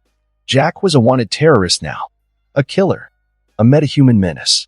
And he was just standing there, allowing himself to be arrested? Jack stretched out his arms playfully. A pair of soldiers cautiously approached, securing his wrist with reinforced titanium cuffs. "Oh, military's a little kinky, huh?" Jack teased as the cuffs clicked shut. "No wonder you guys are willing to die for each other." Silence. The soldiers ignored him, stone-faced. One by one, the civilians were allowed to pass. Children clutched their parents' hands. Elderly couples moved quickly, not daring to make eye contact. The people of Golden Peach walked past Jack, some whispering thanks, others too afraid to speak. Ross watched, arms crossed. As the last straggler left, the general finally exhaled. He turned to Jack. "Take him in." A single ember burned softly in the New York night. Phil Coulson exhaled, watching the thin stream of smoke curl up into the sky. His hand trembled. Just a little, but enough that he had to hold his wrist still with his other hand. He closed his eyes, feeling the nicotine attempt to steady his nerves. The Fist Tower had become a slaughterhouse. Bodies. Some missing limbs. Some missing faces. Some missing souls entirely. And in the middle of it all, Jack Ho. A maniac wrapped in silk robes, grinning like a child, leaving only destruction and rebirth in his wake. Phil tried to rationalize it. Kingpin's empire had been a cancer. And Jack? He had performed surgery with a sledgehammer. A voice pulled him from his thoughts. "Sir." One of the SHIELD field agents stood behind him, his expression tight with exhaustion. "All the evidence has been secured. The building is still being cleared. The tied up and knocked out individuals are in processing." Phil checked his watch. 1:03 a.m. "Good work." He sighed, taking another slow drag. Then, flicking the cigarette away, he exhaled the last of his tension. "Let's wrap this up. I want every agent off-site before sunrise." "Yes, sir." The agent left. Phil tilted his head back, gazing at the night sky. Somewhere up there, Jack Ho was still moving. And Phil prayed, for the sake of Earth, that this was the last unpredictable force they'd have to deal with. Because if Jack Ho was just one surprise, what else was waiting to be unleashed? The mountain air of Kathmandu was bitingly cold, but the students of Kamartaj welcomed it. It kept them alert. Today, however, all distractions had faded. Because today, the Ancient One himself had chosen to teach. Not through books, not through cryptic riddles, but through direct, hands-on lessons. A rare moment, a moment none of them took for granted. When the lesson concluded, one by one, the sorcerers bowed and took their leave. Until finally, Yao stood alone. The temple courtyard was silent. The winds howled softly through the ancient stonework. He took a breath, and then he felt it. A presence. No, many. A collective weight pressing against the fabric of reality itself. Yao's eyes narrowed. So, his voice was a mere whisper. But when he raised his hand, the entire world trembled. A pulse of energy rippled across the earth. Not violent. Not destructive. But commanding. Chilling. A warning. And then, his voice rang clear and absolute into the vastness of the cosmos. None of you will set foot on Earth as long as I live. For a moment, silence. And then they came. Manifestations of divine power. Shimmering, larger-than-life avatars of the Pantheon Lords. And they had come to investigate. Yao smirked. It seems that monkey is making me work overtime, huh? His golden cloak billowed. His ancient eyes locked onto the gathering gods. The cosmos shifted. The very air hummed with a force ancient and undeniable. As Yao's pulse of energy spread across the world, they felt it. And they came, not in their true divine forms, for their full presence would shatter reality itself, but as manifestations, avatars, echoes of their might. Standing before the Sorcerer Supreme were the leaders of the world's great pantheons. Zeus. His golden laurels crackled with lightning, his immense frame draped in white gold robes, his beard flowing like storm clouds over Mount Olympus. His eyes, full of wrath and arrogance, bore down on Yao as if demanding fealty. This is an insult, sorcerer. You have no authority over the gods. Odin. The All-Father stood tall in dark armor, his golden spear Gungnir resting in his grip. One piercing I regarded you with something that wasn't anger, but curiosity. His presence was immense, but where Zeus crackled with wrath, Odin carried the weight of wisdom. Calm yourself, Zeus. Odin's voice was deep, steady. He turned toward Yao, his expression unreadable. The Sorcerer Supreme has always been the gatekeeper of this realm. It would be unwise to forget that. Zeus snorted but said nothing. Yao gave Odin a respectful nod. It's good to see that not all the gods have let their pride blind them. Odin's single eye gleamed. I've lived long enough to know that war with you would be tiresome. Yao smirked. The Jade Emperor, seated upon an illusory throne of mist and gold, his robes woven from the fabric of creation itself, his face impassive, but his fingers twitched. His celestial aura pulsed, a reminder of the divine bureaucracy that once governed all things. You underestimate the authority of the heavens, Sorcerer Supreme. Your role was to maintain balance, not dictate to those above balance itself. Thoth, the Egyptian Lord of Wisdom, scribe of the gods. He appeared half man, half ibis, his quill scratching unseen upon a floating scroll. His golden eyes, calculating and calm, swept over Yao with detached curiosity. The mortal world has shifted. This is undeniable. But for a mere mortal, even one of your power, to claim dominion over us. His beak clicked softly. This must be corrected. And more. They gathered in numbers unseen in millennia. The head of each divine order. The lords of forgotten mythologies. The gods of war, wisdom, and judgment. They had all felt it. The shift in the balance of power. They had felt the rise of Jakho, a being of mortal flesh yet bearing divine dominion. And now, they stood before the guardian of Earth's magical order, demanding answers. Demanding authority be returned. Yao smirked. He let the silence drag. Let the gods fester in their impatience. Then, in a calm, measured tone, he spoke, You misunderstand me. The air tightened. The gods watched. I did not call you here. His golden cloak shimmered in the cold mountain air. I simply reminded you of the rules. Zeus snarled. We do not answer to silence. Yao's voice was not loud, but it commanded the air itself. For a moment, even Zeus faltered. Even Thoth did not speak. Even the Jade Emperor did not raise a rebuke. Only Odin remained calm. Yao took a step forward. You have watched the earth from afar for centuries. Forgotten it. Ignored it. Now, because of one man, you remember. His golden eyes gleamed. This is not the warring era. This is not the time of divine conquest. You will not descend from your thrones and interfere in mortal affairs. Thunder rumbled behind Zeus. The Jade Emperor's throne flickered with celestial judgment. Odin sighed. He is right. Zeus snapped his gaze toward the Allfather. Odin met Zeus' glare with absolute indifference. We are not meant to rule. That time has passed. We have lived long enough to see the cost of our interference. He turned to yell. You have my word, Sorcerer Supreme. Asgard will not step foot in Midgard unless called upon. You gave a small nod. A wise decision, Allfather. The Jade Emperor, however, was less willing to concede. You act as if this is your world, Vishani's apprentice. Yao grinned. This world belongs to itself. His hands spread. The entire fabric of space trembled. Step foot on this world uninvited. His golden aura surged, and you will see what happens. A challenge. A warning. A promise. For all their power, the gods knew they were not the rulers of Earth anymore. Not while you breathed. Odin gave a final look at Yao, then at the other gods. His voice was calm but firm. We are done here. With that, he left. The rest hesitated. Then one by one, they disappeared. The last to vanish was the Jade Emperor, his face unreadable. But before he left, he tightened his grip on his staff. A sign that this was not over. Yao simply smiled. As the last of the gods vanished from his sight, Yao stood alone beneath the bright sky of Kamartaj.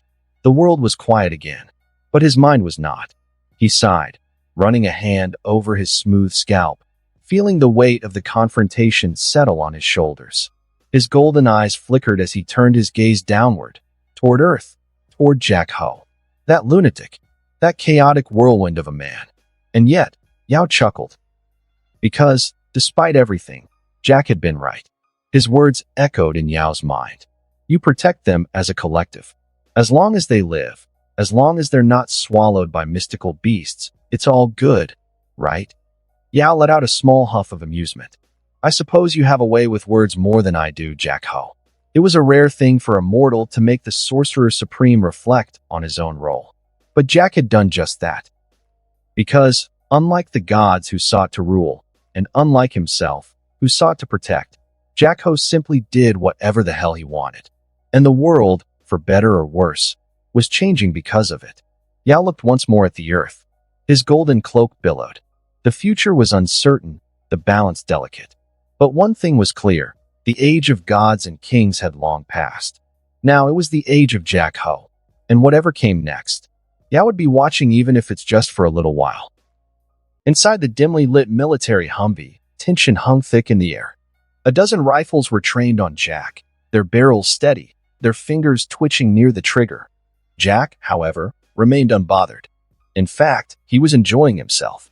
Did you know, Jack began, leaning slightly forward, his hands still bound, not that it mattered, that in 1912, a man named Franz Reichelt tried to test his homemade parachute by jumping off the Eiffel Tower? He died instantly. The soldiers exchanged glances. Some furrowed their brows. Others just stared ahead, stone-faced. Jack continued, or that a shrimp's heart is located in its head. Kind of poetic, don't you think? Love and thought, together in one place. One soldier clenched his jaw. Another adjusted his grip on the rifle. Jack grinned. Here's a fun one. If you scream for 8 years, 7 months, and 6 days, you'll generate enough sound energy to heat up a cup of coffee. One soldier exhaled sharply through his nose. Another visibly tightened his grip on his gun. Jack tilted his head, as if he were pondering something. But who has the time, right? Imagine spending years just to make one warm cup. You know, kind of like how your government spent decades trying to control metahumans. But all it got was me sitting in this truck, making you regret your career choices. A vein pulsed in the sergeant's forehead. Jack smirked. Oh, did you know that in 2004, a group of trained military dolphins went missing? They were supposedly taught to shoot poison darts at enemy divers. To this day, no one knows where they are. Which means, right now, somewhere in the ocean, there's a dolphin assassin living his best life. One soldier inhaled deeply and exhaled through gritted teeth. Another muttered under his breath, Jesus Christ. Jack beamed. I know, right? It's amazing how much you don't know. The sergeant, who had been keeping silent, finally snapped. Shut the hell up. Jack blinked. then gave a mock gasp. Whoa, is that how you treat your honored guest? I thought the United States military was all about professionalism. Here I am, giving you free knowledge, and you're being rude. Honestly, I'm disappointed. The sergeant gritted his teeth and turned away, deciding that ignoring Jack was the best course of action. Jack grinned wider. Fine, fine, I'll be quiet. But just so you know, an octopus has 3 hearts. And when it gets stressed, it eats itself. Kind of relatable, don't you think? The Humvee rocked slightly as it hit a bump, but Jack's laughter filled the space, making the soldiers inside shift uncomfortably. Above them, in a military helicopter, General Thaddeus Thunderbolt Ross observed the base from above. His grizzled face was unreadable as he spoke into the radio. Perimeter secured? Yes, sir, came the response from the ground team. Every entrance is covered. No way in or out without clearance. Ross nodded, his gaze locked onto the convoy approaching the base. Good. I want this done quickly. His eyes narrowed as he watched the Humvee carrying Jack Ho. Ross had dealt with med-humans before. Mutants. Gamma freaks. And he knew one thing: control was an illusion.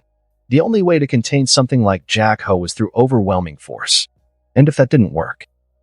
Ross gritted his teeth. Then they'd see just how many bullets it took to put a lunatic down. The Humvee rolled toward the base gates, and the real game was about to begin.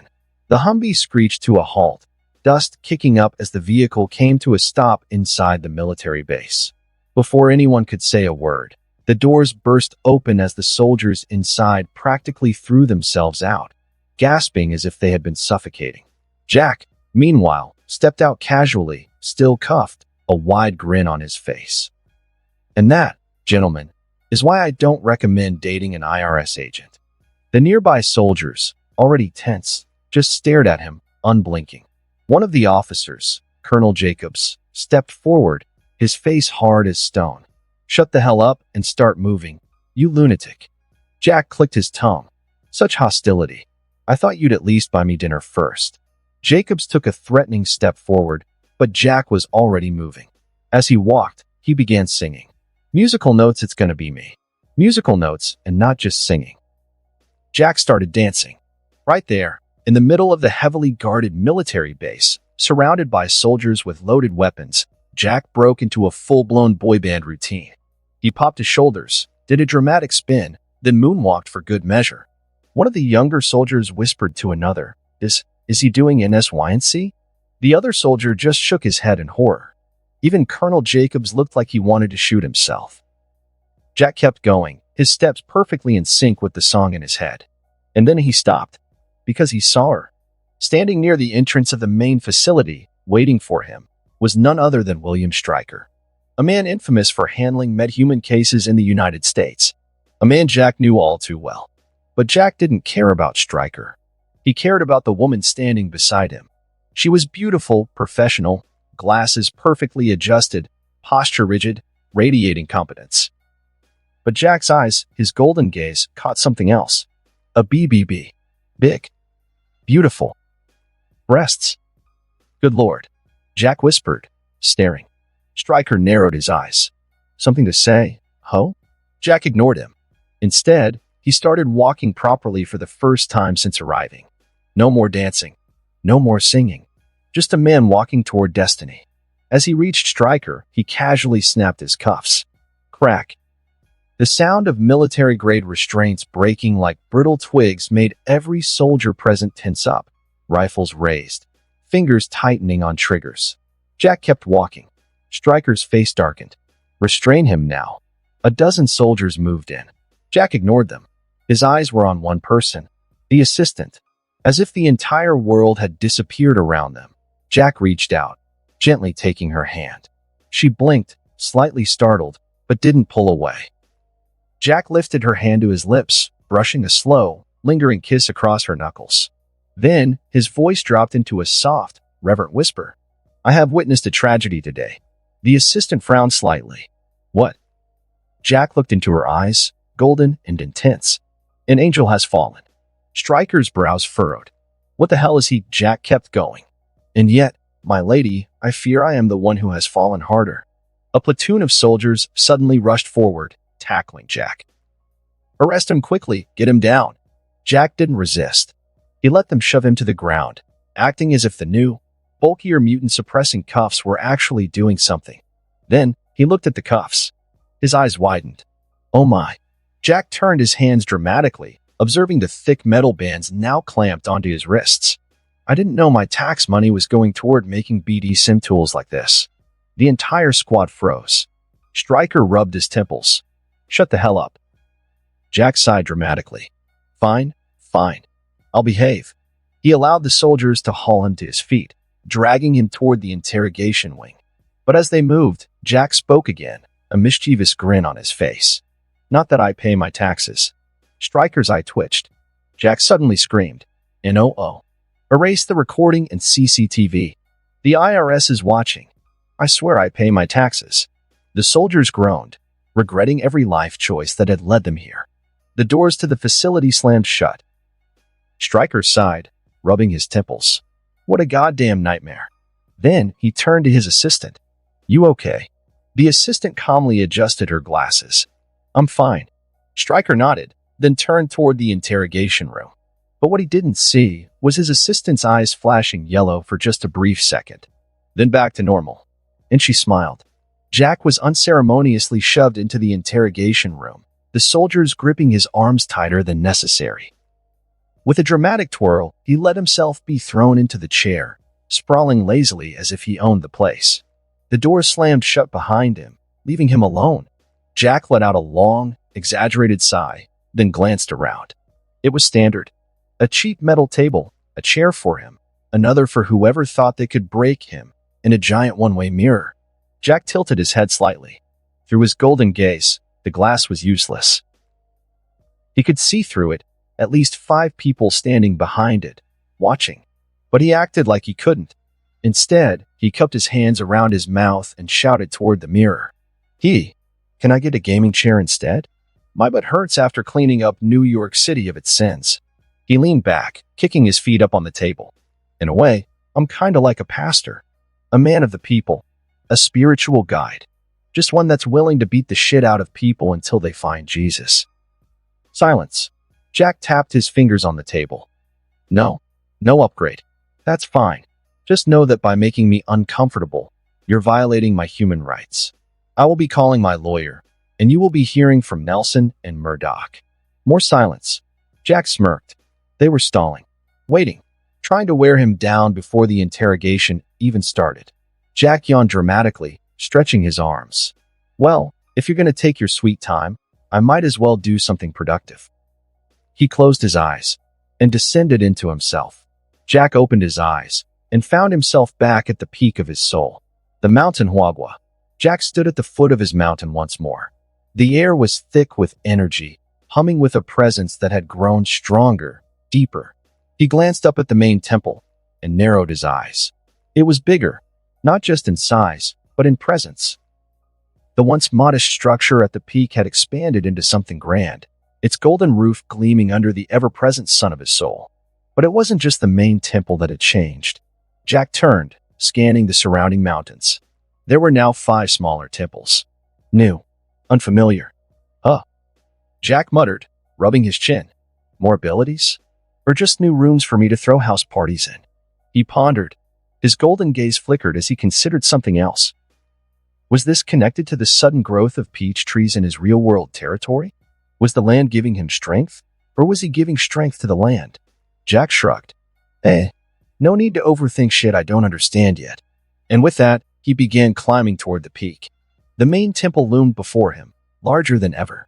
Jack stepped inside, and his eyes widened. The hall had expanded, stretching into an open, endless chamber of gold and crimson. And at the very center, a familiar shape stood. Jack felt his heart lurch. His staff. Rui Jingu Bang. The legendary weapon. His weapon. It stood there as if waiting for him. Jack ran forward, throwing his arms around it. Oh, my love, he cried, burying his face against the cool, metal surface. No more separation. No more lost luggage at the airport. You're connected to my soul now, forever and always. The staff promptly bonked him on the head. Oh. Jack grumbled, rubbing his scalp. Right. No PDA. I get it. The staff vibrated, as if laughing at him. Jack chuckled and turned, noticing something else. Further down the hall, an empty space. A void. A hollow. It felt, waiting. Jack walked toward it, his staff following behind him like an obedient dog. He stopped just before the empty space, touching his chin. So, is this where I put more cool shit? He hummed. Is there more stuff that can connect to my soul? Jack slowly sat in the center of the hall, folding his legs. His master's teachings echoed in his mind. He closed his eyes. He breathed in and began to remember. Flashback several years ago. The breeze rustled through the ancient trees, carrying the scent of wild peaches and earth. The air was thick with the weight of time.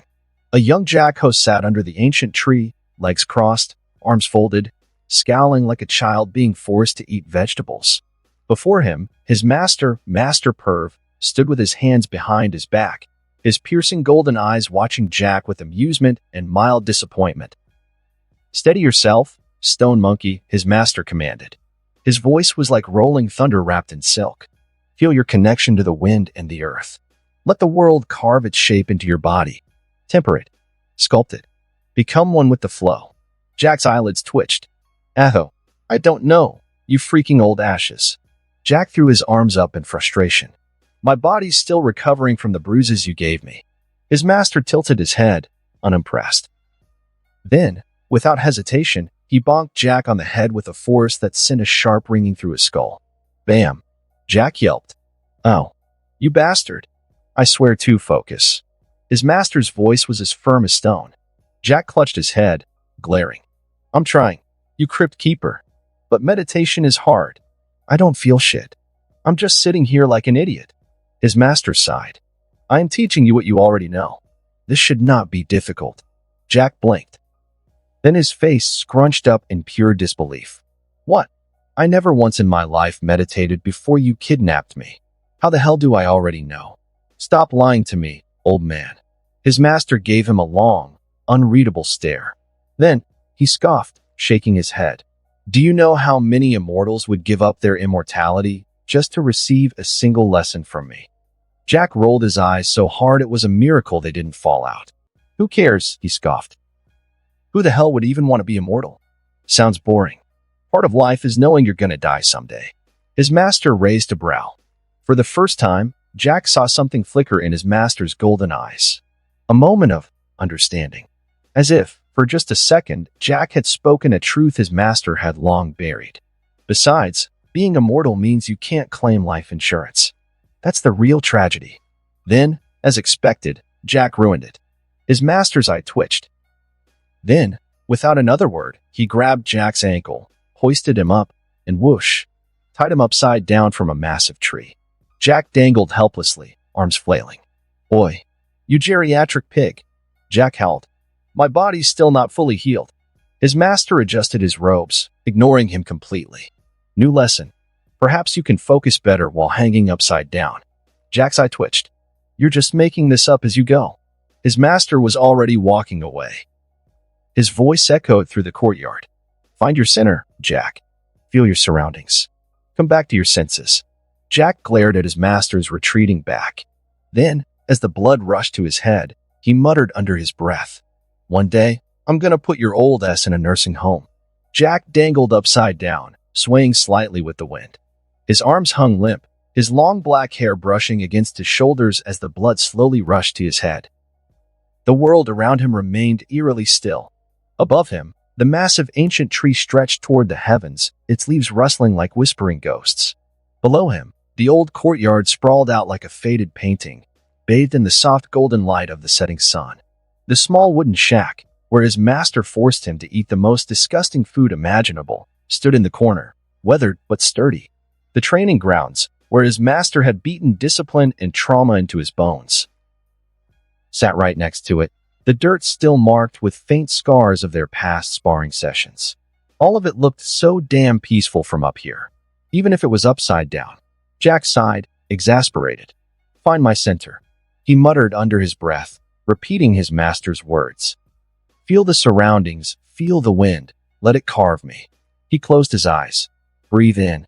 The air was crisp, cool, carrying the scent of earth, bark, and faint traces of incense. Breathe out. His mind emptied, his body settling into the strange rhythm of stillness and motion. Then he felt it. A shift. Something stirred deep within him. Something ancient, something primal. The void inside his mind wasn't just emptiness anymore.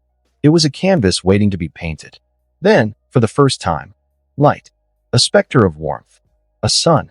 It rose slowly, casting golden hues across the void, chasing away the darkness. It wasn't just a metaphor. It was real, a radiance that belonged to him. Jack's mind steadied. His soul, which had once been an abyss, now had a horizon. He opened his eyes. The sky was darker now. Hours must have passed. And below him, his master stood, arms crossed, watching with that same infuriating smirk. "How is it, monkey?" his master asked. "Did my method work?" Jack blinked. Then, grinning like a madman, he cackled. "Not your method, old man. It was all me." He puffed out his chest. "I made a sun in my soul. It's all me, baby." The master rolled his eyes. Yeah, sure. All right, dinner time. Come down, monkey." Jack's stomach growled. "Oh, aye. Get me down," Jack shouted, wriggling like a fish on a hook. His master turned, already walking away. "Oh, it's all you, remember? Get down yourself." Jack's eye twitched. Then his nose twitched. His head jerked toward the courtyard below. Meat. The rich, mouth-watering scent of sizzling pork ribs drifted up from the fire pit. Jack's eyes widened. "You got meat." The master sat down at the fire, already pulling apart a juicy rib. "Not for long, if you don't hurry up." He took a slow, deliberate bite. Jack froze. His survival instincts kicked in. His hunger overpowered all reason. Jack twisted, swung, contorted, straining every muscle to break free from the ropes binding him. The smell of pork ribs was driving him insane. "Hurry up and untie me, you old shit." His master ignored him, licking his fingers. Jack thrashed harder, until, snap, the ropes tore. Jack plummeted, landing on his back with a painful thud. But he didn't care. His nose locked onto the meat. He scrambled to his feet, sprinting toward his master. "Gimme that." But, as he reached the fire pit, the meat was gone. All that remained were the stale vegetables his master usually forced him to eat. Jack froze. His eye twitched. His soul cracked. "You son of a bitch." His master cackled, leaping to his feet. Jack immediately grabbed a plate and hurled it at him. His master dodged effortlessly, still laughing. "Good. Let's do cardio while we're at it." Jack grabbed anything within reach, a bowl, a ladle, a goddamn chair, and thus began the most intense foot chase in the history of master and student. Back to the present time. Inside his soul's cape, Jack stood atop the mighty peak of Mount Wagwa. The winds howled, stirring the ancient trees, sending leaves dancing through the golden mist. Jack gripped his staff, Rui Jingu bang, and cackled. Keek. I forgot how much fun that time was. Then, he glanced at the great halls of his temple, his inner sanctum. Though it was majestic, vast, and powerful, it was still empty. Jack tapped his staff against the stone ground, his grin widening. "Rui Jingu bang, my old friend," he muttered, running his fingers along its surface. The staff trembled in response. Jack chuckled. "Oh, you're getting bored too, huh? Want to go on an adventure? Maybe find something new to liven up this hall." The staff vibrated again, this time more insistently. Jack paused, tilting his head. Then he laughed, realization hitting him. "Oh yeah, I almost forgot. First, we gotta clean up the golden peach. Can't just leave my people behind like that." His golden eyes gleamed as he turned toward the towering peach trees growing along his territory. Each one was connected to his power, his domain. Their roots stretched beyond the confines of his soul, sinking deep into the streets of Hell's Kitchen, weaving into the very foundation of the land he had claimed. The golden peach. Jack grinned, his laughter echoing through the mountains.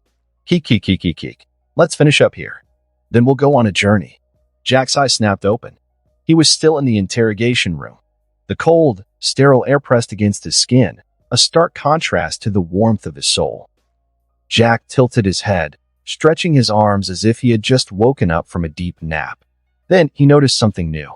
Across from him, a woman sat, her posture perfect, her hands neatly folded on the table. She was poised, professional, someone meant to break him down. But Jack? He was too busy grinning. Because with just a glance, he knew. Beyond the one-way mirror, hidden behind thick layers of government tech, people were watching. No, not just people. Powerful people. He could sense them, their energies buzzing like flies trapped behind glass. Generals. World leaders. Elite officials are tuning in from their secret, high-security bunkers, watching this interrogation unfold in real time. Jack smirked, ignoring them completely. Instead, he leaned forward, resting his chin on his palm, and turned his golden gaze toward the woman in front of him. Well? He murmured, voice dripping with amusement. And who might you be, my lovely executioner? His grin widened. Or are you here to confess your sins to me? Several hours ago, the high noon sun bathed New York City in bright hues. The streets bustled as people carried on their routines, but beneath the surface, chaos simmered. Inside a hidden shield base, deep within the heart of the city, Director Nick Fury was in full damage control mode. His eye patch barely concealed the twitch in his brow as he barked orders left and right, commanding agents to handle the fallout. I want an immediate lockdown on media outlets spreading misinformation, Fury growled, slamming his fist onto the hollow table. Give me every damn operative we have working on damage control now. I don't care if they're halfway to retirement. Get their asses on this mess. Agents scrambled, moving swiftly to follow his orders. Maria Hill, standing beside him, crossed her arms. Sir, with all due respect, what exactly are we cleaning up here? Because from where I'm standing, Jack just wiped out an entire crime empire in less than a month, exposed the sins of the city, and somehow got the entire media industry in a chokehold. Fury pinched the bridge of his nose. Yeah, and you know what else he did? He just handed me a giant F you by technically keeping his deal with me. Hill raised a brow. Sir. Fury gritted his teeth. That bastard killed Kingpin with a damn stick. Hill blinked. Sir, respectfully. He did technically tell you that he will not kill Kingpin with his hands. Fury whirled on her. Do I look like I care about technicalities, Hill? He gestured wildly at the holographic reports. I now have to deal with an entire city's worth of people questioning who the hell they should trust, and a public meltdown over the fact that Jack Hote just pulled off what even the government couldn't do in decades. Hill smirked. Yeah, sounds like a shield problem, sir. Fury threw his arms up. Goddamn lunatics. The media was in shambles. Every major news station was scrambling, some trying to do damage control, others outright imploding. Why? Because Jack Ho had done something worse than just tearing down Wilson Fisk. He exposed them. One by one, evidence surfaced, files, recordings, leaked emails. It wasn't just that they had covered for Kingpin. No, it was worse. They had taken bribes, fabricated false reports, and outright ignored the suffering of Hell's Kitchen. No? It was all on the internet. And the internet never forgets. Social media was a war zone. On one side, Jack Ho's supporters. On the other hand, his haters, scrambling for any argument that wouldn't immediately get them ratioed into oblivion. Trending hashtags on Twitter. Hashtag Golden Peach Rises, hashtag F the Media, hashtag Mutant Menace, hashtag Jack did nothing wrong at NY Truth Bomb. So let me get this straight. A guy single-handedly cleans up Hell's Kitchen, exposes corruption, and the media's response is, but he's dangerous. 112K likes, 37K retweets at Meme Lords United. Me, Jack is a war criminal. Also me, posting memes of Jack's glorious peach. Hashtag no homo with homies, 87K likes, 20K retweets at Mutant Hater 57. This is why we need stricter mutant laws. If Jack Ho can do this, imagine what the others are capable of. Hashtag Mutant Menace, 12K likes, 89K comments. At Jack for President. Petition to change Hell's Kitchen to Jack's Garden. 55K likes, 14K retweets at journalist Reborn. How the hell did we let this happen? Years of covering up Kingpin's crimes, and one man unravels it in weeks. Journalism is dead. 20K likes, 5K retweets. At New York City Hall, chaos reigned. The mayor? He was dragged from his penthouse in front of the entire city. His secret dealings with Kingpin? Exposed. His financial records? Leaked. His private messages? Hacked and spread like wildfire. The people had turned against him. Some called for his immediate arrest. Others? They wanted him to be dropped right in front of Jack's doorstep. The message was clear. New York was on fire. And Jacko? He was the only one still laughing. And that concludes this episode. If you enjoyed it, I'd seriously love it if you guys could leave a like on the video, as it genuinely helps out so much, and it keeps me going, plus it takes only 1 second. That said, have a wonderful day. See you in the next one.